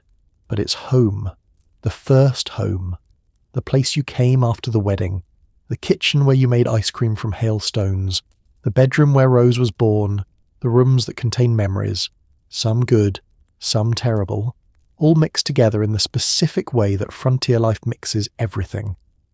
The tax records list the house value at $20. $20 for the frame house Almanzo built with his own hands. That's what assessors think it's worth. That's the objective measure of 3 years of farming. House worth $20. Personal property valued at $317 total. $317 of livestock. Farm equipment, tools, furniture, possessions. Everything you own in the world adds up to barely more than the debt you just tried to pay. The math is brutal. Honest. The kind of accounting that proves poverty without requiring confession. You plant garden at tree claim. Vegetables for canning, potatoes, beans, carrots. The crops that keep families alive when cash crops fail. When money disappears, when grain prices crash, the subsistence farming that's different from commercial farming, more reliable, less profitable, survival-focused instead of income-focused. Rose toddles around garden, picks up dirt, tastes it. You stop her. She cries. Wants freedom, wants exploration. Doesn't understand that frontier childhood requires constraints, that dangers exist, that parents stop behaviours not from cruelty, but from desperate desire to keep children alive. Almanzo works what he can. Teams livestock, does sitting tasks, maintains equipment, the work that doesn't require walking, doesn't require heavy lifting, doesn't require capabilities his body no longer provides. He's adapted, learning new normal, figuring out how to be farmer with disability, how to contribute when contribution looks different than before. By August, routine establishes. You work garden and house. He works livestock and equipment. Rose grows. The tree claim becomes home again. Not triumph, just continuity, just ongoing survival. Just the daily grind of frontier life where extraordinary disasters interrupt ordinary poverty. Your teaching money is gone. The $75 you saved, invested in sheep flock, diversification strategy. Don't rely solely on wheat. Sheep provide wool, meat, multiple income sources. The economic logic farmers use to survive commodity price fluctuations. The sheep do well. Wool sells. Brings enough to repay initial investment plus interest on debts. Nothing more. Every dollar earned goes immediately to debt service, to paying interest, to keeping creditors satisfied, to preventing foreclosure, to treading water instead of drowning. Just barely. This is farming. This is what you feared. This is exactly the life you told Almanzo you didn't want. Work constantly. Earn nothing. Owe everything. Survive without thriving. Exist without living. The specific grinding poverty that defines agricultural life for most farmers most of history. The fourth year promise extends ahead. One more year, one more crop, one more attempt to prove farming works, to justify the 3 previous years of disaster, to vindicate the decision to marry farmer, to demonstrate that suffering has meaning, that pain has purpose, that none of this is random, meaningless catastrophe. But it is random, it is meaningless. Weather doesn't care, markets don't care, disability doesn't care. The universe operates on principles that have nothing to do with deserving, nothing to do with trying hard, nothing to do with faith or hope or promises made in good faith. You work, Almanzo works, Rose grows, the tree claim is home, debt accumulates, the fourth year begins officially, the year of grace. The extra year, the final attempt, the last chance before admitting failure, before leaving, before starting over, before acknowledging that 3 years was right limit and 4 years is just postponing inevitable.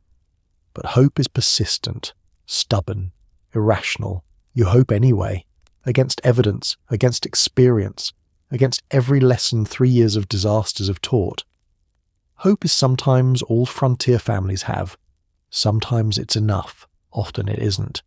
You'll learn which applies to you, soon, sooner than you want. You're in labour again. July 11th, 1889, Thursday night. 3 years since Rose was born. The pain is different this time. Worse, sharper.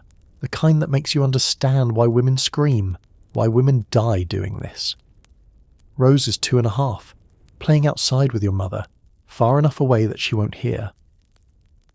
Won't remember, won't carry this night forward into her nightmares.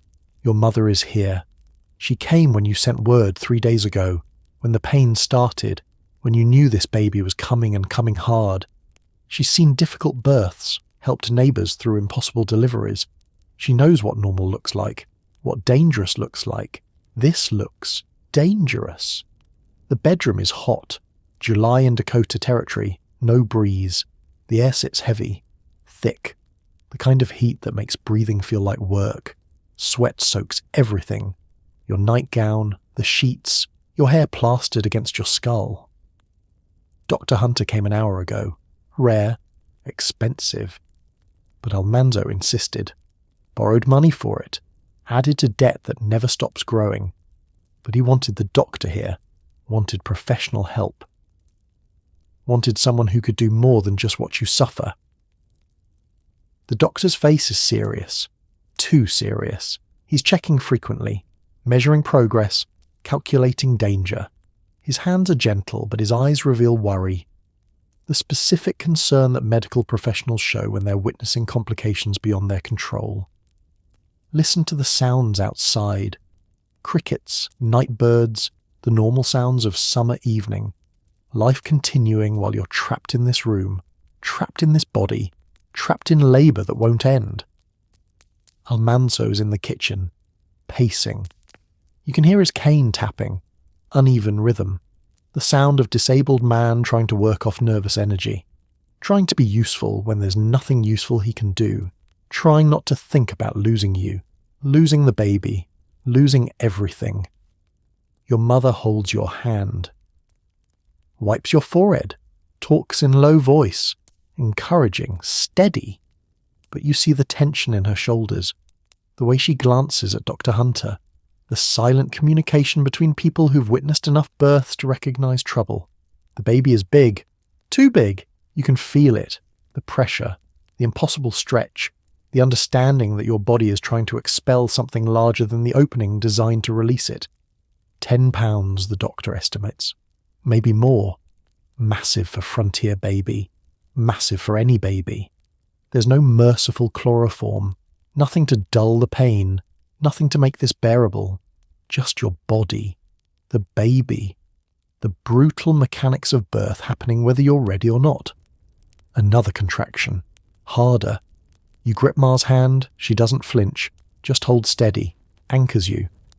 Keeps you from disappearing into the pain. From giving up. From choosing death over continuation.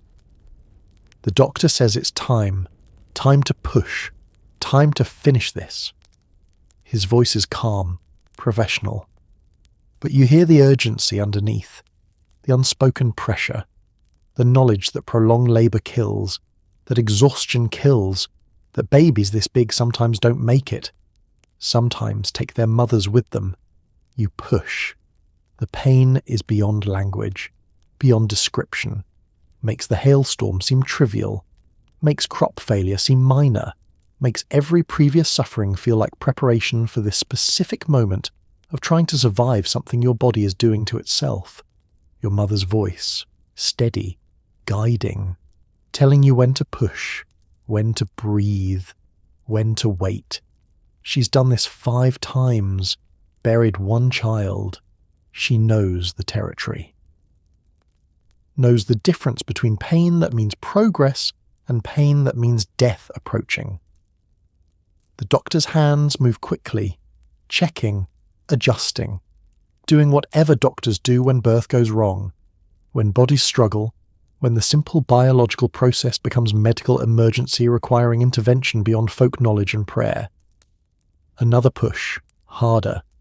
You hear yourself making sounds, animal sounds, sounds that come from place deeper than thought, deeper than civilization. From the part of humans that's still connected to thousands of years of women doing this exact thing in caves and huts and palaces and hovels. The doctor says almost. Almost there. 1 more push, maybe 2.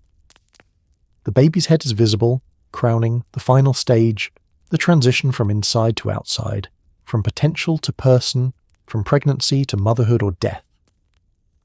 Sometimes both simultaneously. You push again, the hardest, the final, the one that splits you open and forces life out and proves that creation is violence, and violence is creation, and birth is both simultaneously. Then sound. Baby crying. High. Loud. The sound that means lungs work. Heart works. Life exists outside the womb. The doctor moves quickly. Cutting cord. Cleaning. Checking. Counting fingers and toes. Measuring breath and colour and all the small signs that determine whether this baby will survive the night. Your mother's voice changes. Soft now. Congratulatory. Relieved. It's a boy. 10 pounds. Healthy. Beautiful. Perfect. You should feel joy. Relief. The normal emotions of successful birth. Instead you feel exhausted. Hollow. empty in ways that have nothing to do with the baby no longer inside you. The doctor works on you now, stitching, repairing, fixing damage done by 10-pound baby forcing through opening designed for smaller passage. His face is serious, concerned, the specific expression doctors wear when they're treating injuries that might not heal properly. The heat is suffocating, scalded spots form on your back, pressure sores from lying in sweat-soaked sheets in July heat. Everything hurts, everything is damaged, everything needs time to heal. They place the baby in your arms. He's huge, heavy, eyes closed, fists clenched, mouth open, crying. He looks like Almanzo, has his features, his colouring. He's perfect, healthy, the one success in 4 years of disasters. You hold him, feel his weight, count his breaths, and somewhere deep inside, fear whispers, tells you not to get attached, not to hope, not to believe this will last. 4 years on Dakota Prairie have taught you that nothing good lasts, that hope is dangerous, that loving something makes losing it worse. But he's here, breathing, real, your son. You don't name him yet. There's time for that. Time to choose the right name. Time to make it official. Time to celebrate survival. Except there isn't time. There's never time. And 28 days from now, this unnamed boy will stop breathing. Will die so quickly the doctor arrives too late. Will leave you with grief so profound you won't be able to write about it even decades later. But tonight, he's alive, crying, here. And that's enough. For now. For this moment. For these few precious weeks before everything ends again. August 1889. The hottest summer anyone remembers. Temperature above 100 degrees daily. The kind of heat that kills livestock, that wilts crops, that makes breathing feel like inhaling fire.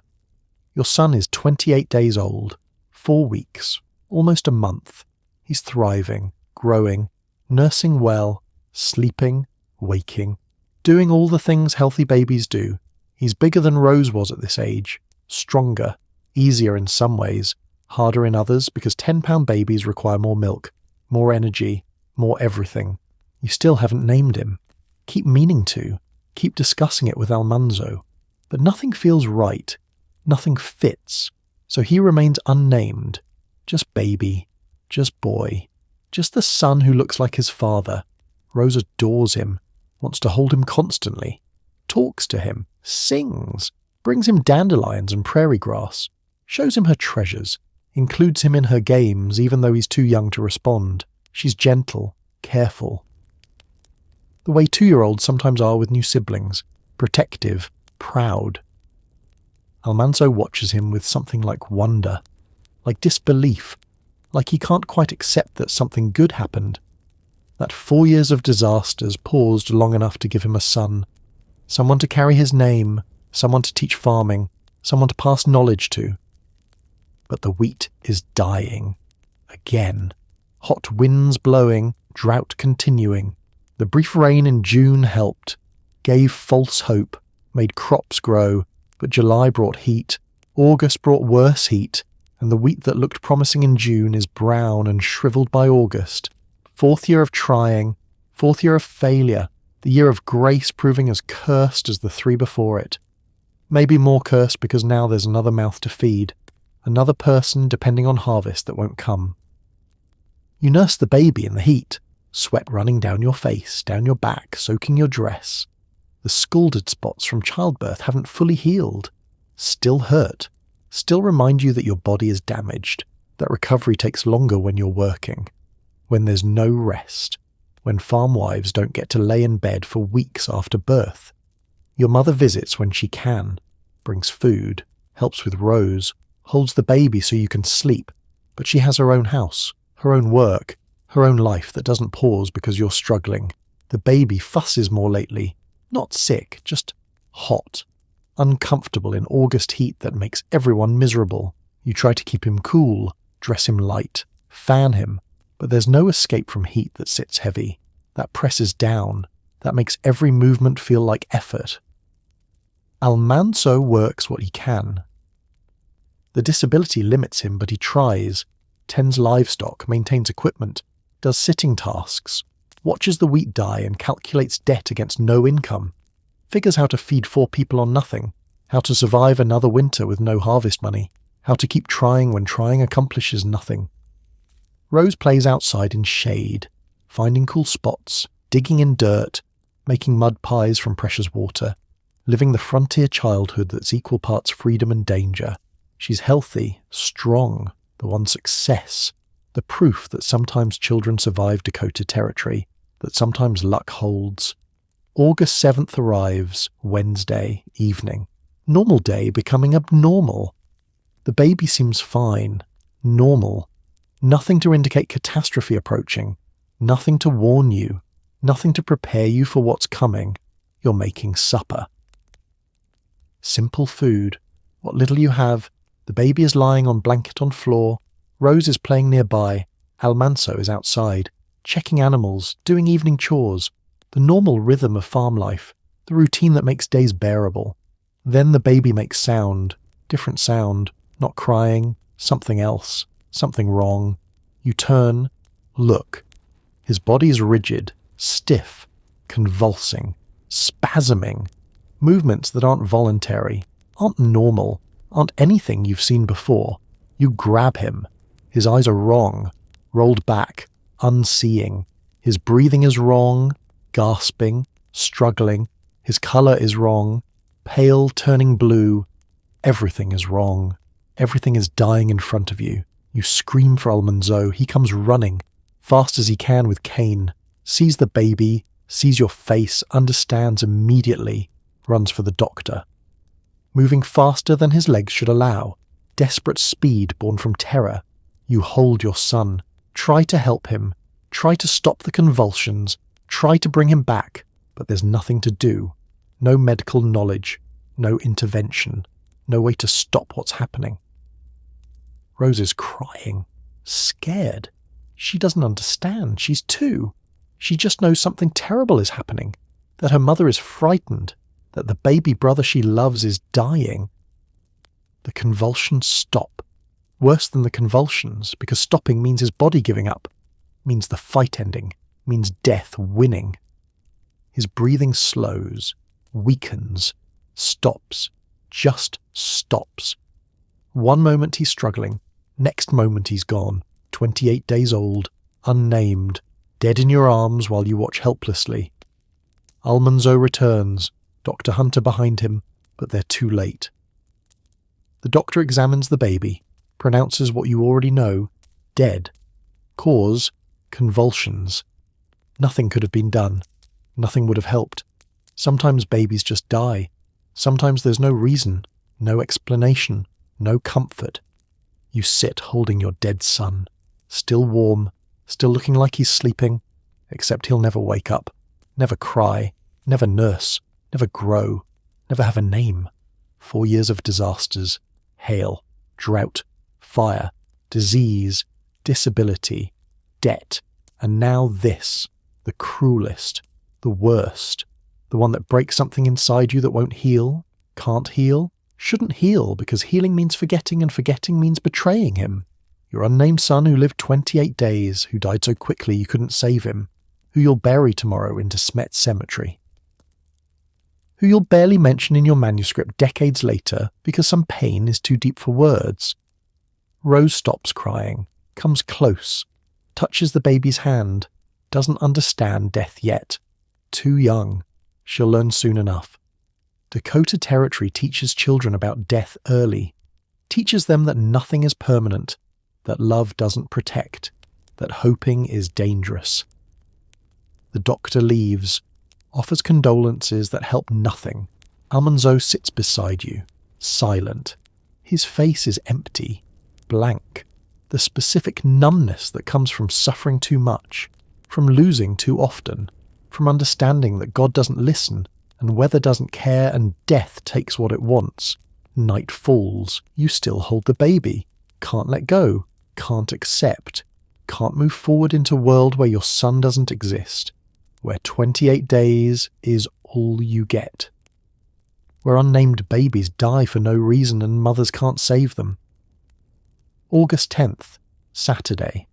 3 days since your son died. The DSMET leader publishes notice. Short, clinical, factual. Mr. and Mrs. A.J. Wilder's little child died Wednesday evening. That's all. No name, no details, no recognition of the catastrophe. Just newspaper recording death the way it records weather. Another event, another loss, another frontier family burying a child. The grave is small, too small. Baby-sized plot in DeSmet Cemetery, unmarked. You can't afford a stone, can barely afford the burial. The tiny coffin that Almanzo built from scrap lumber, the simple service, the minimum required to put your unnamed son in ground, Grace writes in her diary later this month. Laura's little baby boy, only a month old, died a little while ago. He looks just like Manly. He looked just like Manly. That's what people remember, what they record, the resemblance, the features, the proof that he was Almanzo's son. As if looking like his father matters now that he's dead. You stand at the grave, Almanzo beside you, Rose between you, your parents, a few neighbours, Mr. Boast, Mr. Edwards if he's around.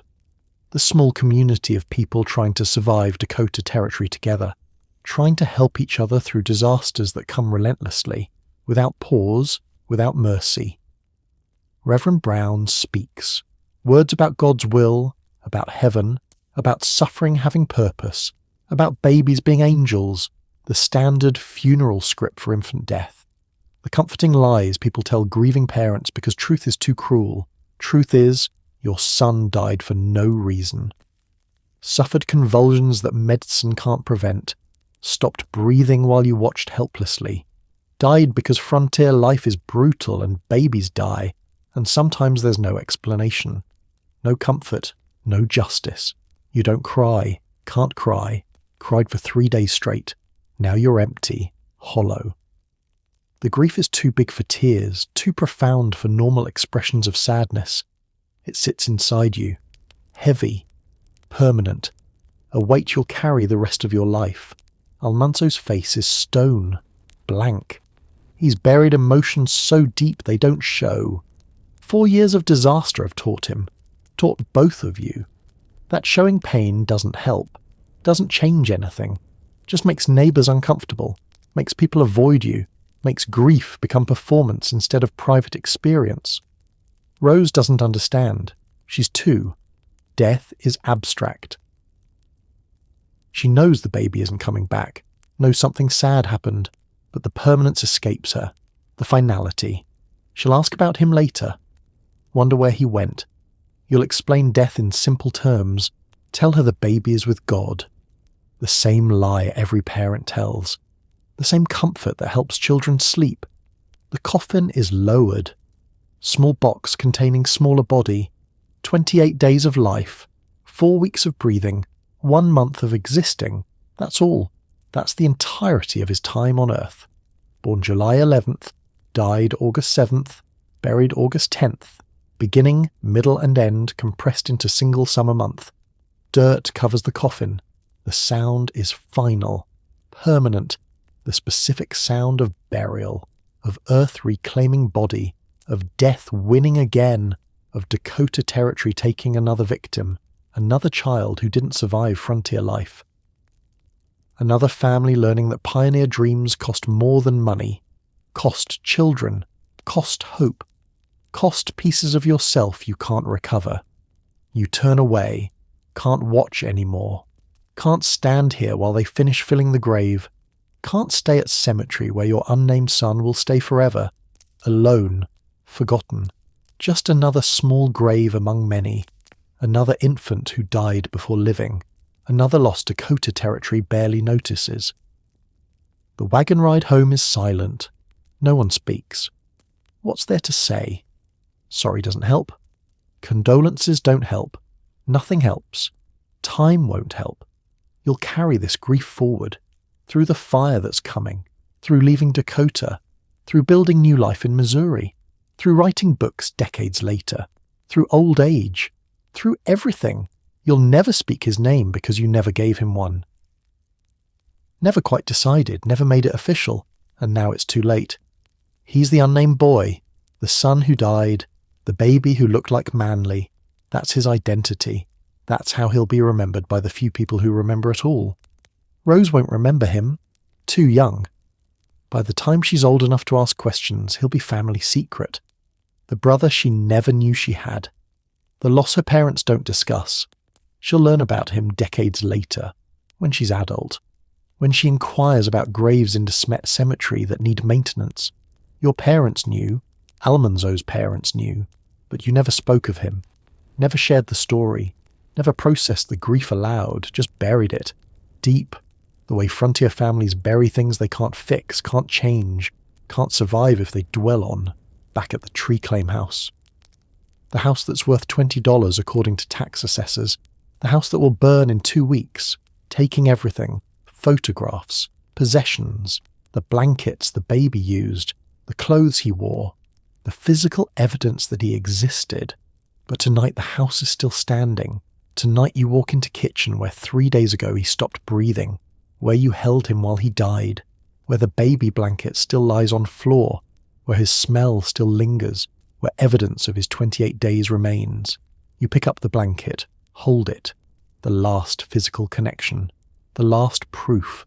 You should wash it, put it away, but you can't. Not yet. Not while the grief is this fresh, this raw, this all-consuming. Almanzo sits at table, silent. Rose climbs into his lap. He holds her, tighter than normal, the living child, the one who survived. The proof that sometimes children make it, that sometimes luck holds, that sometimes Dakota Territory shows mercy. But mercy is temporary. Luck doesn't last. And in 2 weeks, fire will destroy even the blanket, even the last physical evidence of your unnamed son, even the small comforts you're clinging to. 4 years of disasters, and the worst is yet to come.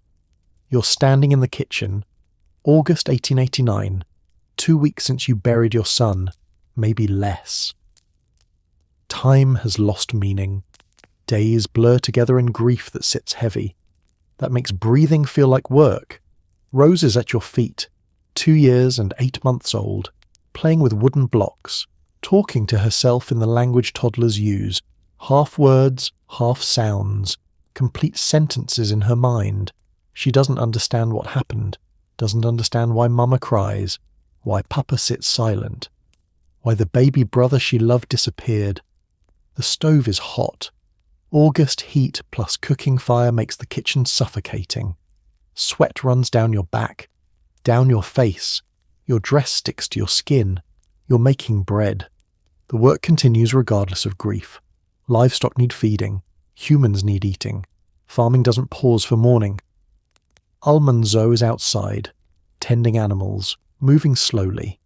The disability combined with grief makes everything harder, takes longer. His cane taps against hard ground. The sound is steady, rhythmic. The soundtrack of disability, the reminder that diphtheria took more than just temporary health. Listen to the sounds, cicadas buzzing, heat shimmer making air visible, the crack and pop of burning wood in the stove, Rose humming, playing, living her toddler life while catastrophe builds around her. The grief is physical, sits in your chest, makes your arms feel heavy. Your unnamed son has been dead 2 weeks, buried in ground that's too hot. In cemetery plot you can't afford to mark. Another frontier child who died too young. Another loss Dakota Territory barely notices. You're kneading dough when Rose decides to help. She's 2. Helping means making mess, means getting in the way, means touching things she shouldn't touch. You should stop her, should pay closer attention, should be more careful, but you're exhausted. Grief, exhausted. The kind of tired that makes thinking difficult, that makes reaction time slow, that creates conditions where accidents happen. Rose reaches for something near the stove, a dish, a cloth, something she wants, something that catches her eye. 2-year-olds don't understand danger, don't calculate risk, don't know that fire spreads, that cloth burns, that kitchens are dangerous places for curious children. You turn, see her reaching, move to stop her, But you're too slow, too tired, too broken by 2 weeks of grief and 4 years of disasters. The cloth catches, or maybe the paper, or maybe the wood shavings near the kindling box. Fire starts fast, spreads faster. One moment everything is normal. Next moment flames are climbing, growing, consuming. You grab Rose, pull her away. She's crying, scared, doesn't understand what's happening. You hold her tight, too tight. She struggles. You don't let go. The fire spreads across the wall, up toward the ceiling. Frame houses burn fast. Dry wood. No fire breaks, no protection. Just lumber that's been sitting in Dakota heat for 4 years. Dry as kindling, ready to burn. You run for the door, still holding Rose. She's screaming now, terrified. The smoke is thick, black, the kind that chokes, that blinds, that kills people who breathe too much of it. Outside, fresh air. You set Rose down. She clings to your legs, still crying. You look back at the house. The kitchen is engulfed. Flames visible through windows. Smoke pouring from gaps in boards. The house is dying. Fast. Complete. You scream for Almanzo. He comes running, fast as disability allows, sees the fire. His face goes blank. The specific emptiness that comes from watching everything burn, from losing the house he built, from understanding that whatever remained of 4 years of farming just ended. He tries to go inside, to save something, anything. You grab him, hold him back. The house is too far gone. Going inside means dying, means burning, means leaving Rose orphaned and you widowed, means sacrificing human life for possessions that aren't worth dying for. He struggles, tries to break free. He's stronger than you even with disability, but grief has made him weak, made reaction time slow. You hold tight, refuse to let go, refuse to let fire take him too. The roof catches, flames shoot high, visible for miles across flat prairie. Neighbours will see, will come, will be too late to help, will arrive in time to watch everything burn, to offer sympathy that helps nothing. Rose is still crying, clinging to you. You pick her up, hold her, shield her eyes from the house burning, from the destruction, from the physical manifestation of everything lost. Almanzo stops struggling, stands beside you, watching. His face is stone, empty. 4 years of disasters have taught him. Taught both of you that showing emotion doesn't help, doesn't change anything, doesn't put out fires or bring back babies or make farming work. The house burns for hours. Frame construction, dry wood, everything inside feeding flames. Your clothes, your quilts, the dishes, the furniture Almanzo built, the baby's blanket, the photographs, the physical evidence of 4 years of marriage, 4 years of trying, 4 years of losing. By evening only the chimney stands. Stone doesn't burn, everything else is ash, grey, black, still smoking. The smell is overwhelming. Burned wood, burned cloth, burned dreams. You sit on the ground, Rose in your lap, Almanzo beside you, staring at ruins, at ash, at the place where your home used to be. 2 weeks ago you buried your son. Today you lost your house. 4 years of disasters compressed into 2 weeks of concentrated suffering, and you still have to survive winter. Dawn comes. You didn't sleep, couldn't sleep. Spent the night at the Boast's house. Neighbours who took you in, fed you, gave you bed, offered comfort that helps nothing but had to be offered anyway because that's what frontier people do. Help each other through disasters. Survive together because surviving alone is impossible. Rose slept. Children sleep through everything. Her world ended yesterday. House burned, possessions gone. But she's 2. She woke this morning asking about breakfast, about her blocks, about the house. Not understanding it's gone. Not understanding permanence. Not understanding that some things don't come back. You walk back to the tree claim. Morning light makes everything worse. Daylight exposes destruction that darkness hid. The house is gone, completely. Just chimney standing. Ash piles where rooms used to be. Twisted metal where the stove was. Nothing else recognizable. Almanzo is already there. standing in the ash, poking with his cane, looking for anything salvageable, finding nothing. Fire doesn't leave survivors, doesn't spare favourites, just consumes everything and leaves ash. You join him. Rose stays with Mrs. Boast. Better she doesn't see this, doesn't watch her parents picking through ruins, doesn't learn yet that loss is permanent, that homes don't rebuild themselves. That disaster is Dakota Territory's primary export. The smell is overwhelming. Wet ash. The neighbours threw water last night. Too late to save anything. Just enough to stop fire spreading to outbuildings. The barn survived. The chicken coop survived. The house did not. You walk through what used to be the kitchen. Ash crunches under your feet. Everything is grey, black, shapeless.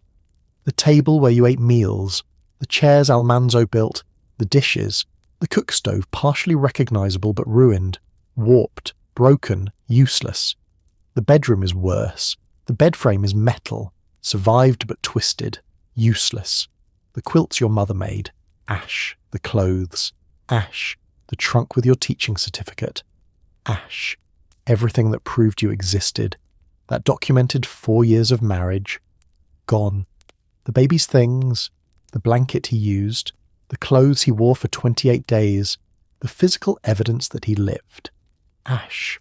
All of it ash. Now you have nothing. No possessions, no house, no baby, no proof he existed except the memory and the unmarked grave. Almanzo doesn't speak. Just walks the ruins, calculating, always calculating, how to rebuild, what it costs, whether it's possible, whether 4 years of disasters can be survived, or whether this is finally the disaster that ends everything. Neighbours arrive, bring food, clothes, offers of help. Mr. Boast offers lumber. Mr. Edwards offers labour if he's around. The community rallies, does what frontier communities do, helps, shares, supports. Because today it's the Wilders and tomorrow it might be anyone. But help doesn't rebuild houses. Help doesn't replace possessions. Help is temporary comfort against permanent loss. You're grateful. You have to be grateful. But gratitude feels hollow when you're standing in ash that used to be your home. Someone suggests it was Rose's fault. Suggests she started the fire, playing near the stove. Touching things she shouldn't touch. The specific blame people assign when they need explanations. When accidents need causes. When someone has to be responsible. You don't correct them. Don't defend. Don't explain. Rose is too. Fire happens. Blame doesn't matter. Doesn't rebuild anything. Just creates guilt where guilt accomplishes nothing. But Rose will hear this story later. Will carry guilt.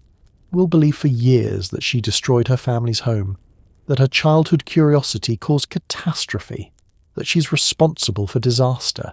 The specific trauma children carry when adults need someone to blame. By afternoon, you've inventoried the damage. Total. Complete. 3 rooms of possessions reduced to ash and twisted metal.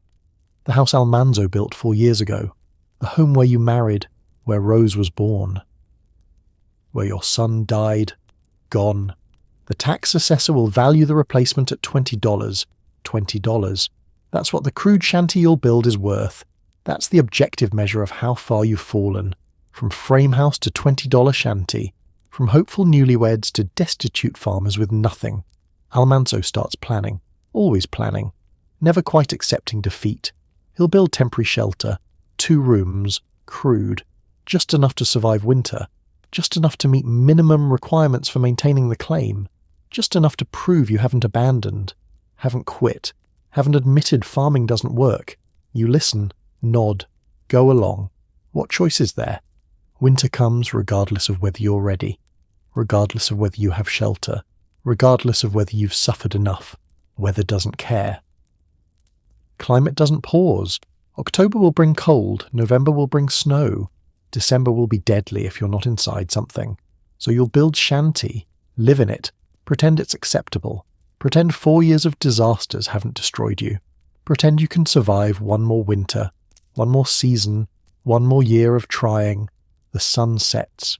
You walk back to the Boast's house. Rose runs to you. Happy. Fed.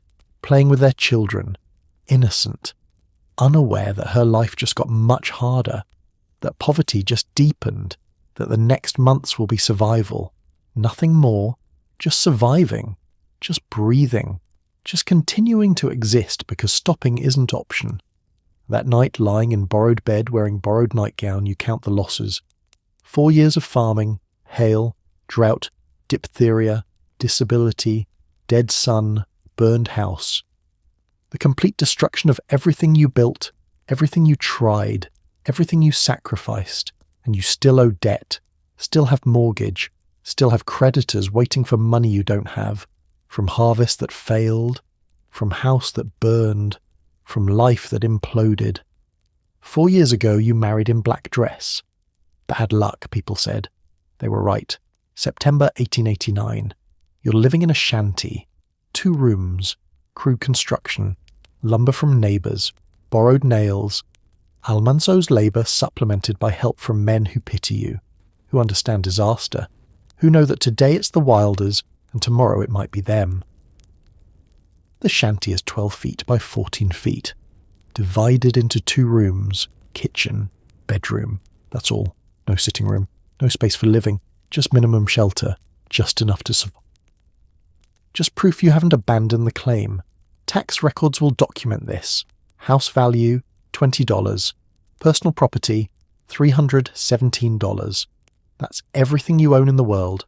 Livestock, tools, the clothes on your back, the borrowed dishes, the shanty that barely qualifies as shelter. $317 total. 4 years ago, Almanzo owned 2 claims, built a frame house, had prospects, had future, had the appearance of success.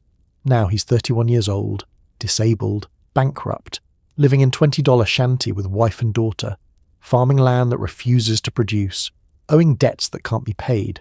You're 22, widow of unnamed son, mother of Rose, wife of crippled farmer, living in poverty so deep it's documented in government records. Tax assessors don't lie. They write truth. $20. That's what your home is worth. That's the objective measure of 4 years of marriage. Rose adapts. Children adapt.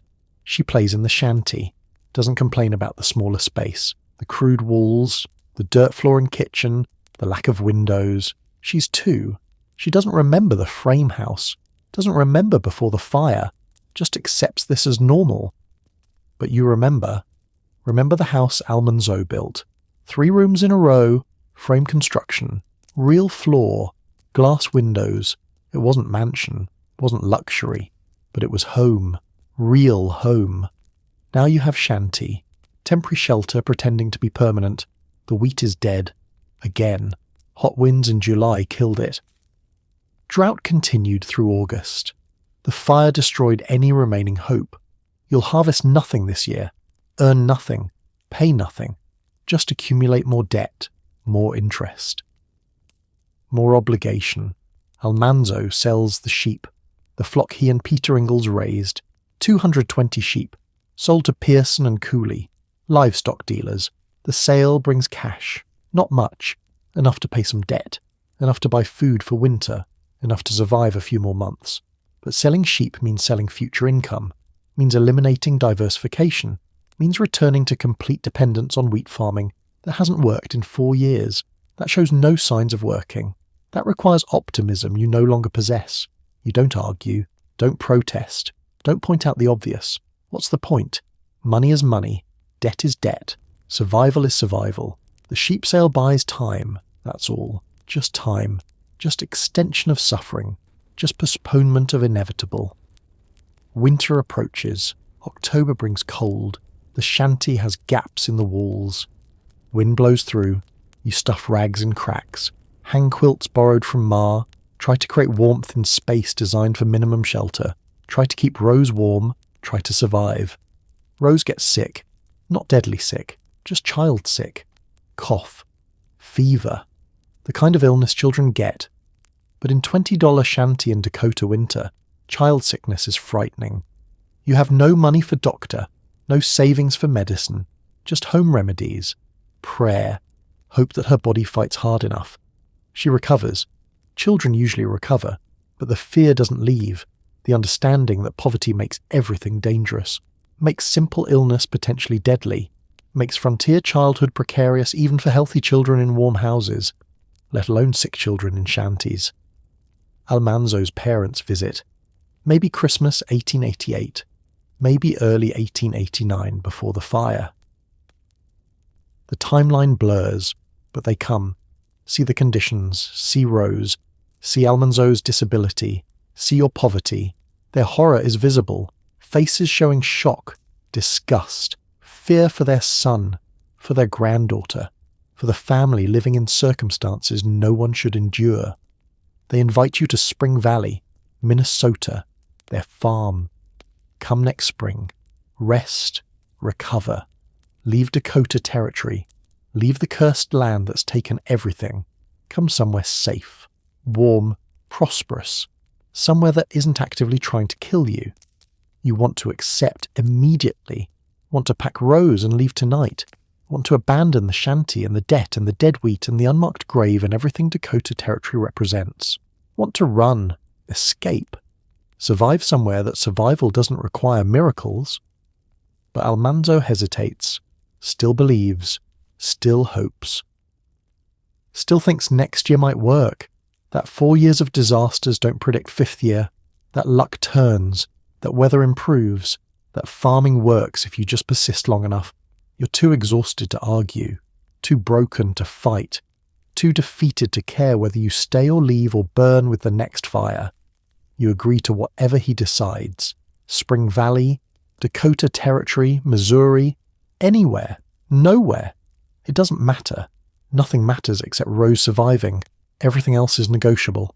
December ends. 1889 becomes 1890. 4 years of marriage complete. 4 years of disasters documented. Hail, drought, disability, death, fire, the complete destruction of every hope you brought to marriage. Rose turns 3, December 5th, 1890. 3 years old, healthy, growing, the one unambiguous success. The proof that sometimes children survive Dakota Territory, that sometimes families endure suffering, that sometimes hope is justified even when evidence suggests otherwise. You bake small cake, limited ingredients, limited fuel, limited everything. But Rose deserves birthday, deserves celebration, deserves childhood that includes moments of joy between disasters. She smiles, blows out candle, makes wish. You don't ask what she wished. Don't want to know. Don't want to hear her wish for things you can't provide. For home that doesn't have gaps in walls. For food that isn't rationed. For life that isn't survival disguised as living. 4 years, that's what you promised. 4 years of trying farming. 4 years that proved your instincts correct. That validated every fear about marrying farmer.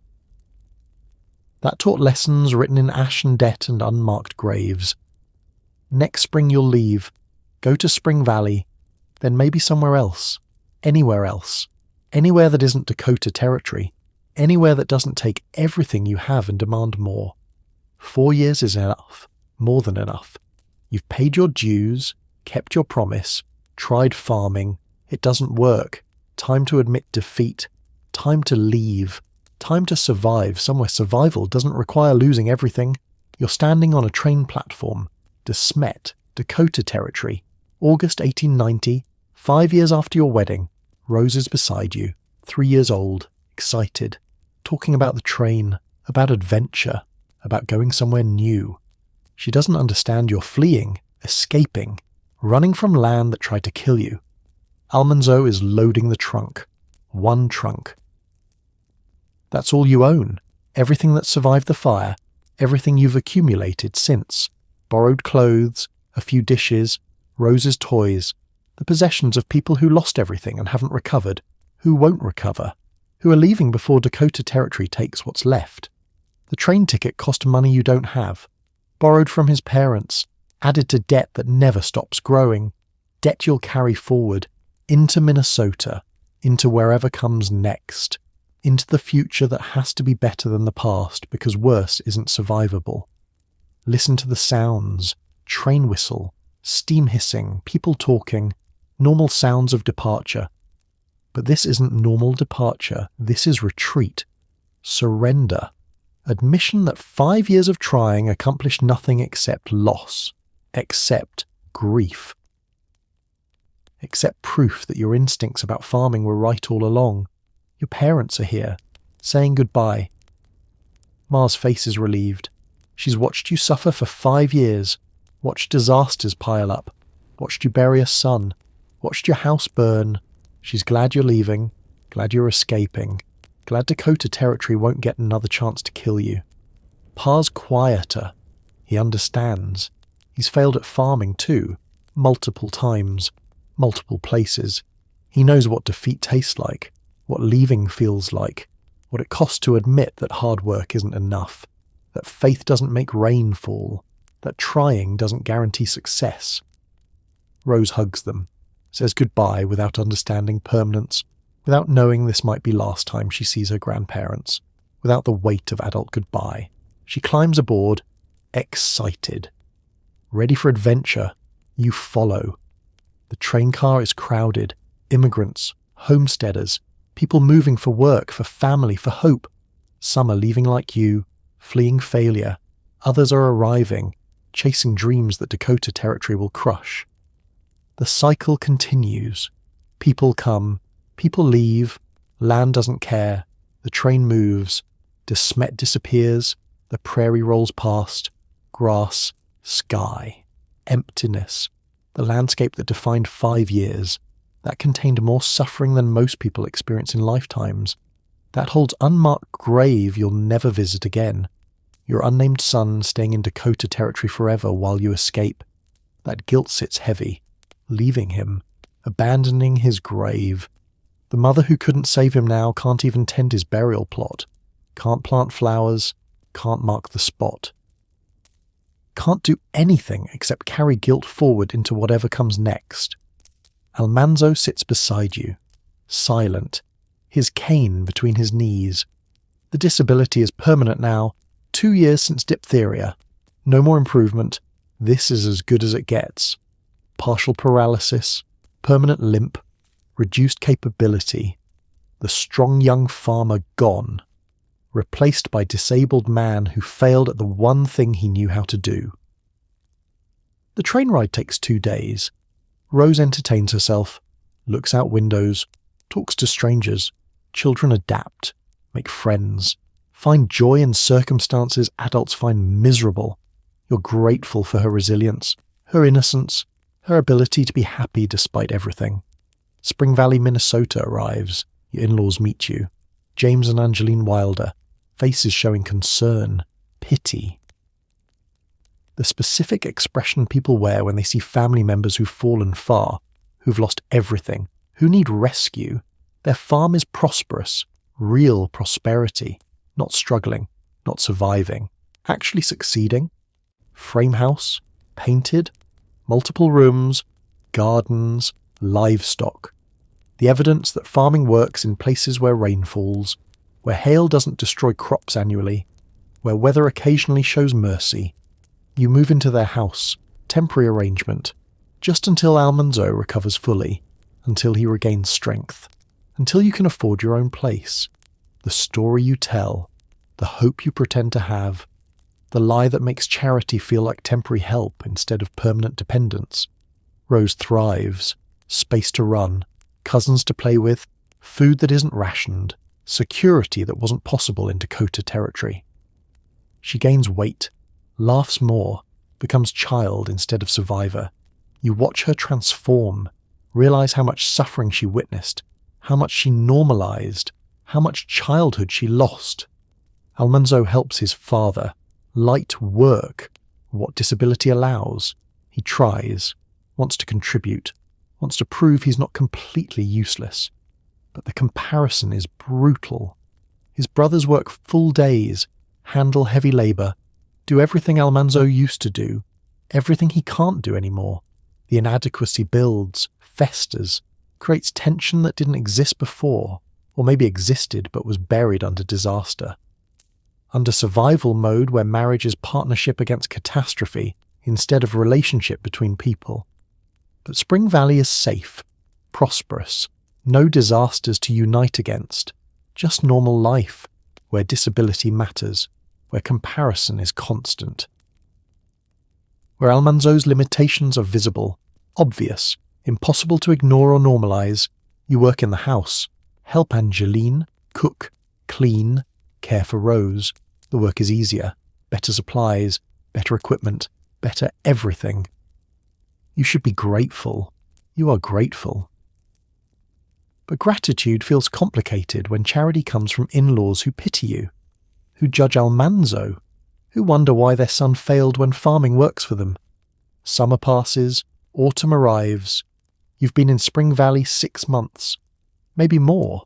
The temporary arrangement extends, becomes semi-permanent, because Almanzo hasn't recovered, won't recover, can't recover because the damage is permanent and recovery is myth you're all pretending to believe. The tension grows, silent, unspoken, but present, heavy, the specific weight of marriage under stress, of disability changing relationship dynamics, of poverty creating dependence that breeds resentment, of catastrophe revealing cracks that success covered. Almanzo's parents suggest Florida, warm climate, might help his legs, might improve circulation, might restore function. The hope that warmer weather cures nerve damage, the desperate belief that something somewhere will fix what diphtheria broke. You agree, not because you believe, because anything is better than staying here, better than watching Almanzo diminish, better than living on charity, better than pretending temporary is permanent. Florida beckons, another move, another attempt, another gamble that maybe this time things will work. They won't. You're in Westville, Florida, 1891, spring. The air is humid, heavy, different from Dakota dryness. Different from Minnesota cold, just different. Not better, not worse. Just another place to fail? The town is small, frontier small, but southern frontier, pine trees instead of prairie, swamps instead of wheat fields, alligators instead of blizzards, different dangers, same poverty. Almanzo bought land, small piece, borrowed money for it, always borrowed money. The debt that follows you everywhere, that compounds, that never disappears no matter how far you run. You brought debt from Dakota to Minnesota to Florida. Portable disaster. The plan is farming. Always farming.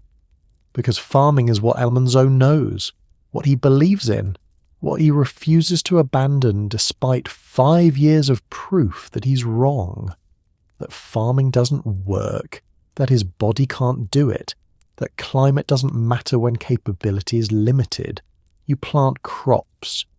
Strange crops, citrus maybe, cotton, whatever grows in Florida. You don't care, don't hope, don't believe.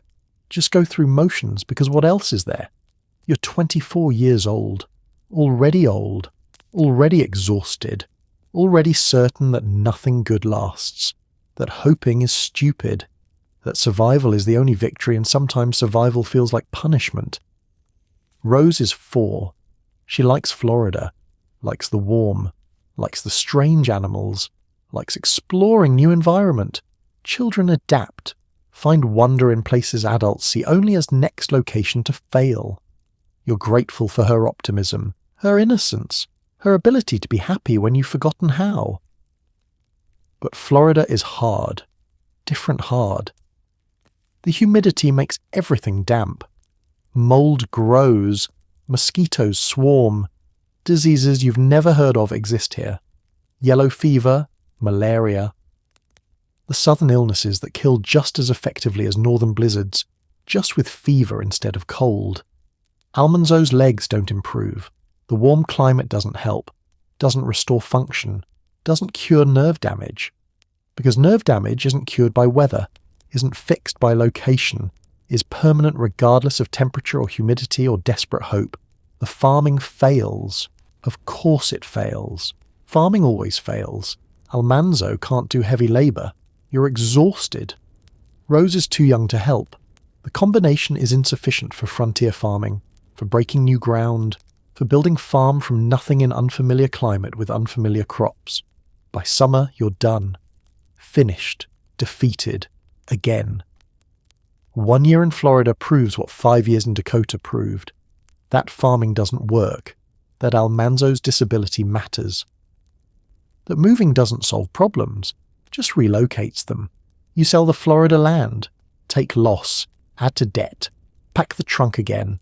One trunk, still just one, because possessions accumulate slowly when you're poor, when every dollar goes to debt or food or survival, when luxury is having enough instead of having plenty. Where next? The question hovers, unanswered. Missouri, maybe. Almanzo's sister lives there. Eliza Jane. You've never liked her. She's never liked you. But family is family. Beggars can't choose.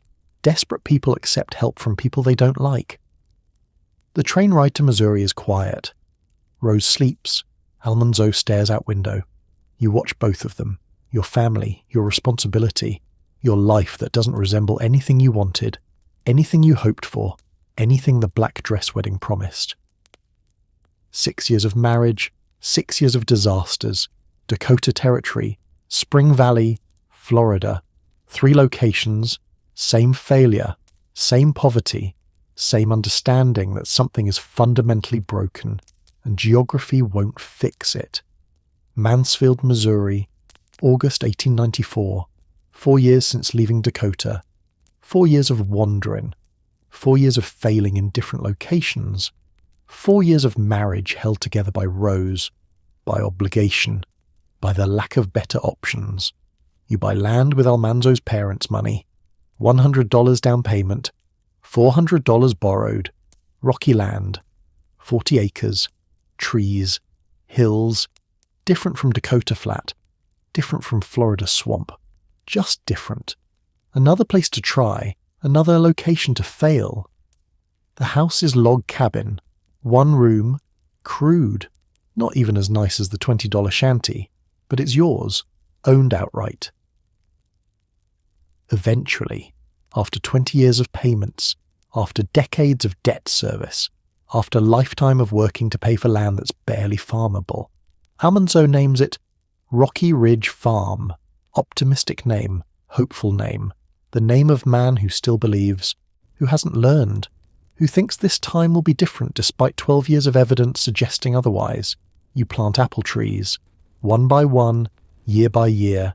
Trees take 7 years to produce, 7 years of waiting, 7 years of hoping, 7 years of investing labour in future that might not arrive, might not succeed, might be another disaster in slower motion. But trees feel different than wheat, more permanent, less dependent on single season, less vulnerable to hail. Maybe trees will work where wheat failed. Maybe Missouri will succeed where Dakota failed. Maybe 40 is young enough to start over, to rebuild, to try again. You're 27. Almanzo is 37. Rose is 7 going on 8, starting school, learning, growing, becoming person who will remember Missouri instead of Dakota, who will think of Rocky Ridge as home instead of temporary stopping point between disasters. The marriage is strained. 6 years of disaster have created cracks, fissures, the specific damage that comes from suffering together without healing together, from surviving without thriving, from staying married because divorce isn't option, because single mother on frontier is impossible, because Rose needs father even if father is disabled, even if marriage is broken, even if love has been replaced by obligation and exhaustion and the grinding weight of trying to survive when survival requires miracles. But you don't talk about it. Don't acknowledge the distance. Don't name the resentment. Don't address the tension that builds every day. That makes silence feel safer than conversation. That makes separate spheres feel easier than intimacy. You just work. Plant trees, tend garden, raise rows, survive. 1 day at a time, 1 season at a time, 1 year at a time, until survival becomes life, until existing becomes enough, until you forget what happiness felt like before disasters taught you to expect nothing. You're standing among apple trees, Rocky Ridge Farm, 1899, 10 years in Missouri, 14 years since your wedding. The trees are producing now. Finally. 7 years of waiting, 7 years of work, 7 years of hoping that this time something will succeed. Rose is 12, almost 13, beautiful, intelligent, stubborn. She has your determination, Almanzo's optimism. The combination makes her formidable, difficult, the kind of daughter who questions everything, who refuses easy answers, who will leave as soon as she's old enough because Rocky Ridge is too small, too poor, too limiting for girl with ambitions. Almanzo is 42. The disability is permanent, accepted, normal now. He moves slower, tires faster, does what he can, has learned his limitations, has adapted. The farm works because you work, because Rose works, because apple trees require less heavy labour than wheat, because Missouri is kinder than Dakota, because sometimes survival is success. The log cabin is gone, replaced with frame house, small still, but real, proper, the house you're building room by room, year by year, as money allows, as debt decreases. As apple trees produce income, slow progress, but progress. The first progress in 14 years. You write occasionally, small articles, essays, letters to newspapers. The teaching certificate tucked away is obsolete now, but the writing skills remain, the ability to craft sentences, to tell stories, to shape words into meaning. It pays a little, not much. But every dollar matters when you're building from nothing. The marriage is settled, not healed, just settled, like broken bone that's set wrong, functional but not right. You and Almanzo are partners, co-workers, parents. But the intimacy is gone, burned away by disasters, by diphtheria, by disability, by 5 years in Dakota that changed everything, that revealed incompatibilities that success might have hidden, but failure exposed. You don't discuss it. What would you say?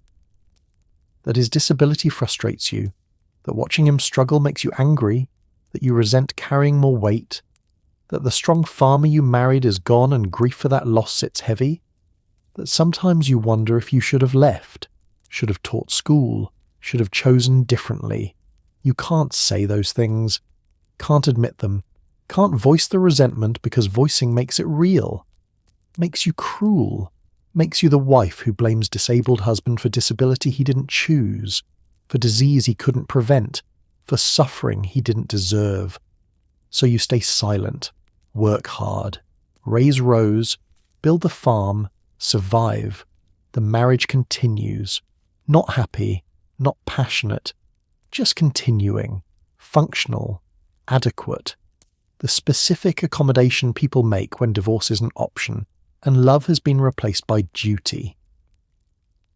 But the strain shows sometimes, in arguments about money, about work, about Rose, about decisions where you disagree, and disagreement becomes fight, and fight exposes the deep resentment neither of you admits, the anger, the disappointment, the grief for marriage that could have been if diphtheria hadn't struck, if Dakota had shown mercy, if anything had gone right instead of everything going wrong.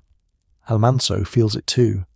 You see it in his face, the shame of being unable, the frustration of disability, the anger at body that won't obey, the specific masculine crisis that comes from wife doing heavy labour while husband watches, from children seeing father's weakness, from community knowing he's diminished.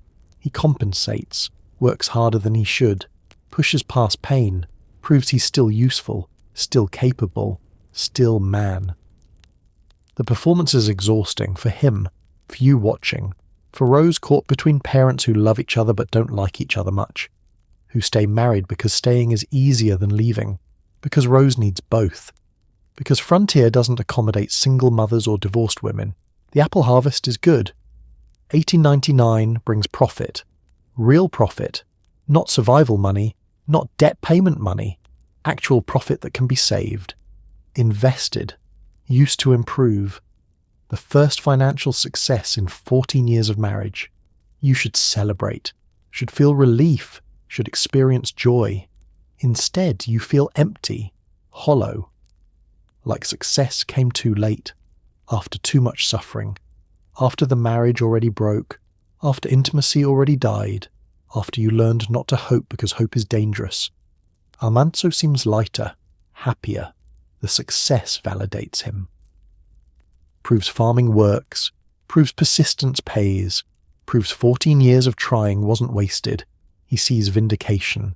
You see one good year after 13 disasters, different perspectives, different conclusions, the gap between, you widening. That night, Rose sleeping, apple harvest stored, you sit across from Almanzo at the table. The silence is heavy, familiar, the silence of people who live together but exist separately, who parent together but don't partner, who survive together but don't thrive. You should talk, should address the distance, should name the resentment, should acknowledge that something broke during those years in Dakota, and broke worse during diphtheria and never healed. That his disability changed everything, not just his body, the marriage, the dynamic, the balance. The specific partnership that existed before disease and disaster destroyed it. But talking is dangerous. Talking exposes wounds, creates confrontation, forces choices, and choosing is terrifying when options are limited and Rose needs stability, and frontier life requires two parents working together, even if together is performance instead of reality. So you stay silent. Again, always silent.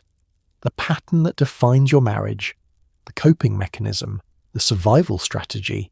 Don't name the problem, don't address the pain, don't acknowledge the resentment, just work, just survive, just continue, day after day, year after year, decade after decade.